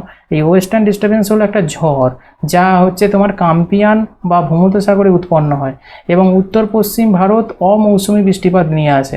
ওকে, এই ওয়েস্টার্ন ডিস্টারবেন্স বা পশ্চিমী ঝঞ্ঝার কারণে এটা একটা নিম্নচাপ এলাকা বলতে পারো। ওয়েস্টার্ন ডিস্টারবেন্স এটা উত্তর পশ্চিম ভারতে হঠাৎ বৃষ্টি বা তুষার নিয়ে আসে, এটা জেনে রাখবে এক কথায়। ওয়েস্টার্ন ডিস্টারবেন্স মানে পশ্চিমী ঝঞ্ঝা যেটা। এর ডিটেলসে দেখে নাও। শীতকালে ভূমধ্যসাগর থেকে আগত দুর্বল ঘূর্ণবাতের প্রভাবে উত্তর পশ্চিম ভারতে পাঞ্জাব, হরিয়ানা, জম্মু কাশ্মীর রাজ্যে হালকা বৃষ্টিপাত এবং পার্বত্য অঞ্চলসমূহে তুষারপাত হওয়ার যে ঘটনা তাকে আমরা পশ্চিমী ঝঞ্ঝা বা পশ্চিমী ঝামেলা বা ওয়েস্টার্ন ডিস্টারবেন্স বলে থাকি। পশ্চিম দিক থেকে আগত ঘূর্ণিবাতের প্রভাবে শীতকালীন রৌদ্রজল আবহাওয়া বিঘ্নিত হয়। ওকে, পশ্চিম দিক থেকে যখন আগত এই ঘূর্ণিবাতটা আসে না, সেই সময় হচ্ছে শীতকালীন যে রৌদ্রজল আবহাওয়াটা থাকে সেটা হচ্ছে বিঘ্নিত হয়। আর এর নামই হচ্ছে তোমার পশ্চিমী ঝঞ্ঝা বা পশ্চিমী ঝামেলা। পশ্চিম দিক থেকে আসে বলে এর নাম হয়েছে পশ্চিমী ঝামেলা বা ওয়েস্টার্ন ডিস্টারবেন্স। ওকে, পশ্চিমী ঝঞ্ঝার প্রভাবে হালকা বৃষ্টিপাত তুষারপাত হয় এবং শীতকালীন তাপমাত্রা হঠাৎ কমে যায়। মানে এই অ্যাকচুয়ালি একটা জিনিস মনে রাখবে, এই ওয়েস্টার্ন ডিস্টারবেন্স থাকে বলেই কিন্তু শীতকালে প্রচুর পরিমাণে ঠান্ডাটা পড়ে। ওকে, চলো পরবর্তী প্রশ্ন। পৃথিবীর বায়ুমণ্ডলে কোন স্তরের ওজোন স্তর আছে? এটা সকলেই তোমরা জানো, ওজোন স্তর আছে স্ট্র্যাটোস্ফিয়ারে। ওকে, তাহলে কোনটা আনসার হবে? অপশান 4। চলো পরবর্তী প্রশ্ন। নিরক্ষীয় অঞ্চলে তীব্র বাষ্পীভবনের ফলে সৃষ্ট বৃষ্টিপাতকে কি বলা হয়? নিরক্ষীয় অঞ্চলে যখন তীব্র বাষ্পীভবন হয় তার ফলে যে বৃষ্টিপাতটা হয় তাকে আমরা বলতে পারি পরিবাহী বৃষ্টিপাত বা পরিচলন বৃষ্টিপাত। ওকে, কোন অপশান হবে? এটা অপশান 4 হবে। ওকে, তোমাদের নামগুলো দিয়ে দিয়েছি। একটু আগে আমি বলেছিলাম যে আরগ্রাফিক বৃষ্টিপাতকে বলা হয় শৈলতক্ষেপ বৃষ্টিপাত, সামনের বা ফ্রন্টাল বৃষ্টিকে বলা হয় ঘূর্ণপাতজনিত বৃষ্টিপাত, আর পরিবাহীকে বলা হয় পরিচলন বৃষ্টিপাত। আর এই বাষ্পীভবনের ফলে যেটা নিরক্ষীয় অঞ্চলে যে বৃষ্টিপাতটা হয় সমতল এলাকায়, এটা হচ্ছে তোমার পরিবাহী বা পরিচলন বৃষ্টিপাত। ওকে, তোমাদের এখানে ছবিগুলো দিয়েছি, ভালো করে এখানটা বুঝে নেবে। বৃষ্টিপাতের যে প্রকারভেদটা যদি আমরা করি তাহলে উৎপত্তির উপর ভিত্তি করে আমরা 3টি ভাগে ভাগ করতে পারি। একটা হচ্ছে তোমার পরিচলন বা পরিবহন বৃষ্টিপাত, একটা হচ্ছে অরগ্রাফিক বা শৈলতক্ষেপ বৃষ্টিপাত, একটা হচ্ছে ঘূর্ণপাতজনিত বা ফ্রন্টাল রেন। ওকে, এই 3টে বৃষ্টিপাতের নাম মনে রাখবে। তোমাদের পাশে ছবিগুলো দিয়েছি, এই ছবিগুলো সম্পর্কে তোমরা জানবে। দেখো, আমরা এক একটা করে জানবো। তার মধ্যে তোমাদের ফার্স্টে জানবো যেটা পরিচলন বৃষ্টিপাত। ওকে, পরিচলন বৃষ্টিপাতটা কোনটা ছবি বলো তো? এইটা পরিচলন বৃষ্টিপাতটা যখন হচ্ছে সেটা অ্যাকচুয়ালি কী হচ্ছে সেটা একটু জেনে নাও। দেখো, এই জায়গাটা একটুখানি বুঝে নাও খুব ইজি ভাষায়। তোমাদের আমি এখানে বর্ণনা করে দিয়েছি, তবু তোমাদের ইজি ভাষার বিষয়টা আমি বুঝিয়ে দিচ্ছি। দিনের বেলায় যখন সূর্যতাপ ভূপৃষ্ঠের জলভাগ থেকে প্রচুর পরিমাণে কী করে? জলীয় বাষ্প উৎপন্ন করে। কেননা সমুদ্র, জল, পুকুর, নদী, নালা প্রত্যেকটাই পৃথিবীতে রয়েছে। তা সেখান থেকে প্রচুর পরিমাণে কী করছে? জলীয় বাষ্প উৎপন্ন করছে সূর্যরশ্মির কারণে। তাহলে জলীয় বাষ্পপূর্ণ বায়ু সাধারণত বায়ুর তুলনায় কী হবে? হালকা বলে খুব তাড়াতাড়ি উপরে উঠে যাবে। এবার বায়ুমণ্ডলের উপরের দিকে বায়ুর চাপ কম থাকে, তাই বায়ু কী হবে? প্রসারিত হয়ে যাবে এবং তারপরেই প্রসারিত হওয়ার কারণেই সেখানে মেঘ সৃষ্টি হবে। কী মেঘ সৃষ্টি হবে? কিউমুলাস মেঘ সৃষ্টি হবে। ইউপিএসসিতে প্রশ্ন আসে আবার, স্ট্যান্ডার্ড প্রশ্ন, যেখানে কী মেঘ সৃষ্টি হয় পরিচলন বৃষ্টিপাতে? কিউমুলাস মেঘ সৃষ্টি হয় ঘনীভূত হওয়ার পরে।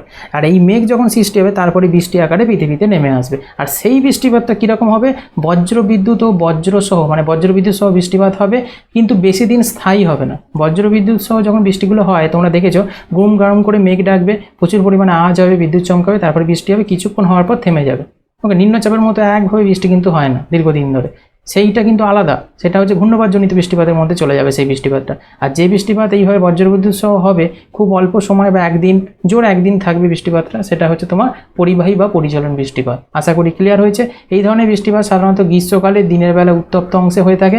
এছাড়া এটা সাধারণত শিলাবৃষ্টির সাথে যুক্ত হয়। আমাদের গ্রীষ্মকালে যে বৃষ্টিপাতগুলো যখন হয় না, এটা শিলাবৃষ্টির সাথে যুক্ত হয়। পরিচলন যে বৃষ্টিপাতটা হয় নিরক্ষীয় অঞ্চলে 4 o'clock রেন নামেও কিন্তু পরিচিত। এখান থেকে প্রশ্ন দেয় 4 o'clock রেন নামে পরিচিত কোন বৃষ্টিপাত? পরিচলন বা পরিবাহী বৃষ্টিপাতকে বলা হয়ে থাকে। কেননা 4টের সময় দেখে, মানে কালে বৈশাখী যেটা হয়ে থাকে না, অ্যাকচুয়ালি সেই বৃষ্টিটা হয়ে থাকে এখানে। ওকে, সেটা পরিবাহ বা পরিচলন বৃষ্টিপাতের কারণে কিন্তু হয়ে থাকে। ক্লিয়ার বিষয়টা? এই জায়গাটা কিন্তু খুব ইম্পর্টেন্ট। এখানে ছবিটা দেখলে বুঝতে পারবে, এই ছবিটা এখান থেকে জলীয় বাষ্পগুলো এইদিকে যাচ্ছে বাষ্পীভূত হয়ে, তো সেখানে যে জমাট হয়ে মেঘ সৃষ্টি হচ্ছে আবার সেটা বৃষ্টি আকারে পৃথিবীতে নেমে আসছে। এটাই হচ্ছে তোমার পরিবাহী বা পরিচলন বৃষ্টিপাত। এবার নেক্সট দেখবো আমরা শৈলতক্ষেপ বৃষ্টিপাত। ভেরি ভেরি ইম্পর্টেন্ট এই শৈলতক্ষেপ বৃষ্টিপাতটা। এই শৈলতক্ষেপ বৃষ্টিপাতটা কী বলো তো? জলীয় বাষ্পপূর্ণ বায়ুর গতিবেগ কোনো পাহাড়, পর্বত বা মালভূমি বলতে পারো, এই 3টা এলাকার মধ্যে ঘটবে শৈলতক্ষেপ বৃষ্টিপাত। এর জায়গা সমতলে কিন্তু ঘটবে না। কেন না? জলীয় বাষ্পপূর্ণ বায়ু যখন গতিবেগে কোনো জায়গা দিয়ে যাচ্ছে তখন বায়ু কী করছে? বাধা পাচ্ছে। পর্বতের গায়ে, তখন বাধা পেয়ে শীতল বায়ুর সংস্পর্শে এসে ঘনীভূত পর্বতের প্রতিবাদ ঢালে বৃষ্টিপাত ঘটিয়ে দিচ্ছে, সেটাকে হচ্ছে তোমার শৈলতক্ষেপ বৃষ্টিপাত বলা হয়ে থাকে।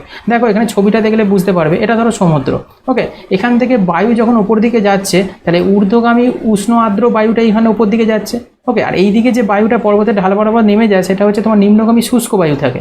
তাহলে অ্যাকচুয়ালি আমাদের জানতে হবে এইখান থেকে যে বায়ুটা যাচ্ছে, এখান থেকে জলীয় বাষ্পপূর্ণ বায়ুটা এইদিকে যাচ্ছে, ছুটছে, তাহলে এখানে পর্বত থাকার কারণে এখানে বাধাপ্রাপ্ত হচ্ছে। এই বাধাপ্রাপ্ত হওয়ার কারণে পর্বতের গায়ে বাধা যেই পেলো, তাই উপরে যেখানে শীতল বায়ু রয়েছে, এখানে শীতল বায়ু রয়েছে, এই শীতল বায়ু সংস্পর্শে যেই আসবে সেটা হচ্ছে ঘনীভূত হয়ে যাবে, আর যেই ঘনীভূত হয়ে যাবে ঘনীভূত প্রক্রিয়া কিন্তু মেঘ সৃষ্টি করে দেবে, ওকে। তাহলে শীতল বায়ু দ্বারা উষ্ণ বায়ু স্থান দখল করবে, করে ঘনীভূত হয়ে মেঘ সৃষ্টি করবে, যেই ঘনীভূত হয়ে মেঘ সৃষ্টি হবে সেগুলো জমে যেই বড় হবে সেগুলো বৃষ্টি আকারে পৃথিবীতে নেমে আসবে, সেটা প্রতিবাদ ঢালে ঘটবে, কিন্তু অনুবাদ ঢালে নয়, প্রতিবাদ ঢালে ঘটবে। এটাই হচ্ছে তোমার শৈলতক্ষেপ বৃষ্টিপাত, ওকে। এই জিনিসটা কিন্তু তোমাদের জেনে রাখবে, প্রচুর পরিমাণে প্রশ্ন এখান থেকে এসে থাকে, আর বৃষ্টির ছায়া অঞ্চল থেকেও প্রশ্ন আসে, ওকে। তার অনুপাত ঢাল প্রতিপাদ ঢাল থেকেও প্রশ্ন আসে, এগুলো ভালো করে বুঝবে।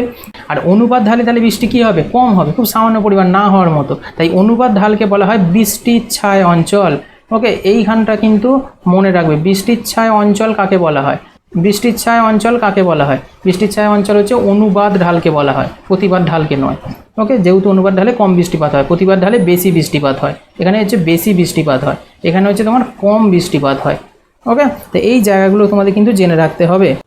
আর পশ্চিমঘাট পর্বতমালার পশ্চিম দিকে শৈলতক্ষেপ বৃষ্টিপাত ঘটায়, এই একটা লাইন তোমাদেরকে আমি বলছি, কি বললাম, পশ্চিমঘাট পর্বতমালার পশ্চিম দিকে শৈলতক্ষেপ বৃষ্টিপাত ঘটায়। এই লাইনটা বলার একটাই কারণ, এখান থেকে ডাইরেক্ট প্রশ্ন দেয়, এটা একটা ইন্ডিয়ান জিওগ্রাফিতে একটা কমন প্রশ্ন, যেটা ইন্টারভিউতে পর্যন্ত জিজ্ঞাসা করা হয়ে থাকে, তো এই জায়গাটা কিন্তু জেনে রাখবে। এবার আমরা আসবো ঘূর্ণপাতজনিত বৃষ্টিপাতটা। ঘূর্ণপাতজনিত বৃষ্টিপাত অ্যাকচুয়ালি দুই প্রকারের হয়ে থাকে, একটা ক্রান্তীয় ঘূর্ণপাতজনিত বৃষ্টিপাত, একটা নাতিশীতোষ্ণ ঘূর্ণপাতজনিত বৃষ্টিপাত। তাই ঘূর্ণঝড়ের ক্রিয়ার ফলে যে বৃষ্টিপাত সৃষ্টি হয় তাকে আমরা ফ্রন্টিয়াল রেন বা ঘূর্ণপাতজনিত বৃষ্টি বলে থাকি। কোনো প্রবল যখন নিম্নচাপ কেন্দ্রের সৃষ্টি হয়, ধরো এই অঞ্চলটা কোনো নিম্নচাপ অঞ্চলের সৃষ্টি হয়েছে, ওকে, তার মানে পার্শ্ববর্তী উচ্চচাপ অঞ্চল থেকে বায়ু ছুটে আসবে নিম্নচাপ অঞ্চলের দিকে, কেননা এলাকাটাকে ব্যালেন্স করতে হবে, এখানটা ফাঁকা হয়ে গেছে বায়ু, এখানটা বায়ু ফাঁকা হয়ে গেছে, তো এখান থেকে বায়ু ছুটে আসবে এখানটাকে পূরণ করার জন্য, যখন ছুটে আসবে প্রচণ্ড গতিতে আসবে, আর এইখানে কী হবে, ঘূর্ণিঝড়ের সৃষ্টি হবে। আর এই ঘূর্ণপাতজনিত সৃষ্টির কারণেই তখন কি হয়ে যায় বলো তো, প্রচুর পরিমাণে ছুটে আসা শুষ্ক শীতল ও ভারী বাতাসের ওপর জলীয় বাষ্পপূর্ণ যে বাতাস সেটা উপরের দিকে উঠে যাওয়ার জন্য ঘূর্ণপাত বৃষ্টিপাতে কিন্তু সৃষ্টি হবে। ঘূর্ণপাত বৃষ্টি সাধারণত দীর্ঘ সময় ধরে ঝিরঝির করে পড়তে থাকে, দেখো ঘূর্ণি যখন ওঠে সেই সময় কী হয়, অনেক দিন ধরে বৃষ্টি থাকে, তার কারণ এটা লং টাইম ধরে চলতে থাকে এই ঘূর্ণপাতজনিত বৃষ্টিটা। বোঝা গেছে বিষয়টা? তো এই জায়গাগুলো কিন্তু তোমরা কিন্তু কভার করে রাখবে, খুব ইম্পর্টেন্ট জায়গা। নেক্সট হচ্ছে স্ট্র্যাটোস্ফিয়ারে অতিবেগুনি বিকিরণ শোষিত হয় কোনটি দ্বারা, এটা সকলেই জানো, স্ট্র্যাটোস্ফিয়ারে অতিবেগুনি বিকিরণ শোষিত হয় ওজোন স্তর দ্বারা বা ওজোন দ্বারা, ওকে। পরবর্তী দেখো, ক্রমবর্ধমান উচ্চতার সাথে তাপমাত্রা হ্রাস পায় যে স্তরে, তার অনুপস্থিতি হলো কোনটা। ভালো করে প্রশ্নটা পড়ে আনসার দেবে, প্রশ্নটা অনেক এক্সামে আসে কিন্তু অনেকেই ভুল আনসার করে। এখানে দেখো বলেছে ক্রমবর্ধমান, মানে ভূপৃষ্ঠ থেকে উপর দিকে উঠছে, ক্রমবর্ধমান উচ্চতার সাথে তাপমাত্রা হ্রাস পায়, এইটা দেখেই আনসারটা করতে চলে যেও না। তাপমাত্রা হ্রাস পায় যে স্তরে সম্পূর্ণ অনুপস্থিত, মানে কোন স্তরটা সেইটাই অনুপস্থিত, তাপমাত্রা উচ্চতা বাড়ার সাথে হ্রাস পায় সেটা কোন স্তরে অনুপস্থিত, মানে হয় না কোন স্তরে সেটা বলতে হবে, প্রশ্ন পড়ে আনসার করবে, এটা আনসার হবে স্ট্র্যাটোস্ফিয়ার, ওকে। ট্রপোস্ফিয়ারের পরের স্তর হচ্ছে স্ট্র্যাটোস্ফিয়ার, ওকে। এই জায়গাটা কিন্তু তোমাদের বুঝতে হবে, স্ট্র্যাটোস্ফিয়ার স্তরে হচ্ছে তোমার অনুপস্থিত থাকে তাপমাত্রা হ্রাস পাওয়াটা, ওকে, কেননা ট্রপোস্ফিয়ার স্তরে হচ্ছে তাপমাত্রা উপর দিকে উঠলে হ্রাস পায়, ওকে, কিন্তু ট্রপোস্ফিয়ারের পর স্ট্র্যাটোস্ফিয়ারে যখনই যে তাপমাত্রা উপর দিকে উঠলে কী হয়ে যায়, বাড়তে থাকে, ওকে। সেইটার কথাটাই বলতে চেয়েছে, আমি একটু আগে ব্যাপারটা বুঝিয়ে এসেছি, ওকে, কোন স্তরে কী ঘটনা ঘটে থাকে টেম্পারেচার। মেসোস্ফিয়ার হলো বায়ুমণ্ডলের সবথেকে স্থিত স্তর, এটাও আমি বলে এসেছি। চলো এখানে একটা গুরুত্বপূর্ণ পয়েন্ট দেখে নাও, ট্রপোস্ফিয়ারের মধ্যে দিয়ে উপর দিকে যাওয়ার সাথে সাথে তাপমাত্রা কী হয়ে থাকে, কমতে থাকে ট্রপোস্ফিয়ারে, মানে ফার্স্ট স্তর যেটা। আর 1 কিলোমিটার উচ্চতায় প্রতিটি বৃদ্ধির সাথে তাপমাত্রা 6.5 ডিগ্রি সেলসিয়াস করে কমে। তাহলে এখান থেকে প্রশ্ন দেয় যে ট্রপোস্ফিয়ার যেটা ফার্স্ট স্তর থাকে বায়ুমণ্ডলে, সেই স্তরে যে উপর দিকে যখন যায় 1 কিলোমিটার উচ্চতা পর্যন্ত, সেখানে তাপমাত্রা যে কমে যায় সেটা কত করে, 6.5 ডিগ্রি সেলসিয়াস করে কিন্তু কমতে থাকে, ওকে। তাহলে উচ্চতার সাথে তাপমাত্রা যে হারে পরিবর্তিত হয় তাকে হচ্ছে ল্যাপস রেট বলা হয়ে থাকে, এটা থেকে প্রশ্ন দেয়। আর স্ট্যান্ডার্ড বায়ুমণ্ডলে আপনি যখন ট্রপোস্ফিয়ারের শীর্ষে পৌঁছে যাবেন তখন তাপমাত্রা -57 ডিগ্রি সেলসিয়াসে কিন্তু নেমে যাবে। আর এবার পড়বো স্ট্র্যাটোস্ফিয়ার। স্ট্র্যাটোস্ফিয়ারের উপরের স্তরে তাপমাত্রা ক্রমবর্ধমান উচ্চতার সাথে বৃদ্ধি পায়। তাপমাত্রা স্ট্র্যাটোস্ফিয়ারের উপর থেকে যেই উপর দিকে উঠবে তখন বাড়তে থাকবে, আর কমবে না। ট্রোপোস্ফিয়ারের উপরে সর্বোচ্চ স্তরটাকে আমরা ট্রোপোপোজ বলি। এই ট্রোপোপোজ হলো ট্রোপোস্ফিয়ার এবং স্ট্র্যাটোস্ফিয়ারের মধ্যবর্তী সীমানা। চলো পরবর্তী প্রশ্নে চলে যাব। বৃষ্টি ও তুষার মিশ্রণের আকারে বর্ষণকে কি বলা হয়? তাহলে বৃষ্টি ও তুষার যে বর্ষণটা হয় তাকে বলা হয় শিলাবৃষ্টি বা স্লিল্ট বলা হয়। ওকে, অপশান কোনটা হবে বলো তো? এটা অপশান 3। চলো পরবর্তী প্রশ্ন দেখো, নিচের কোনটি বৃষ্টির মেঘ?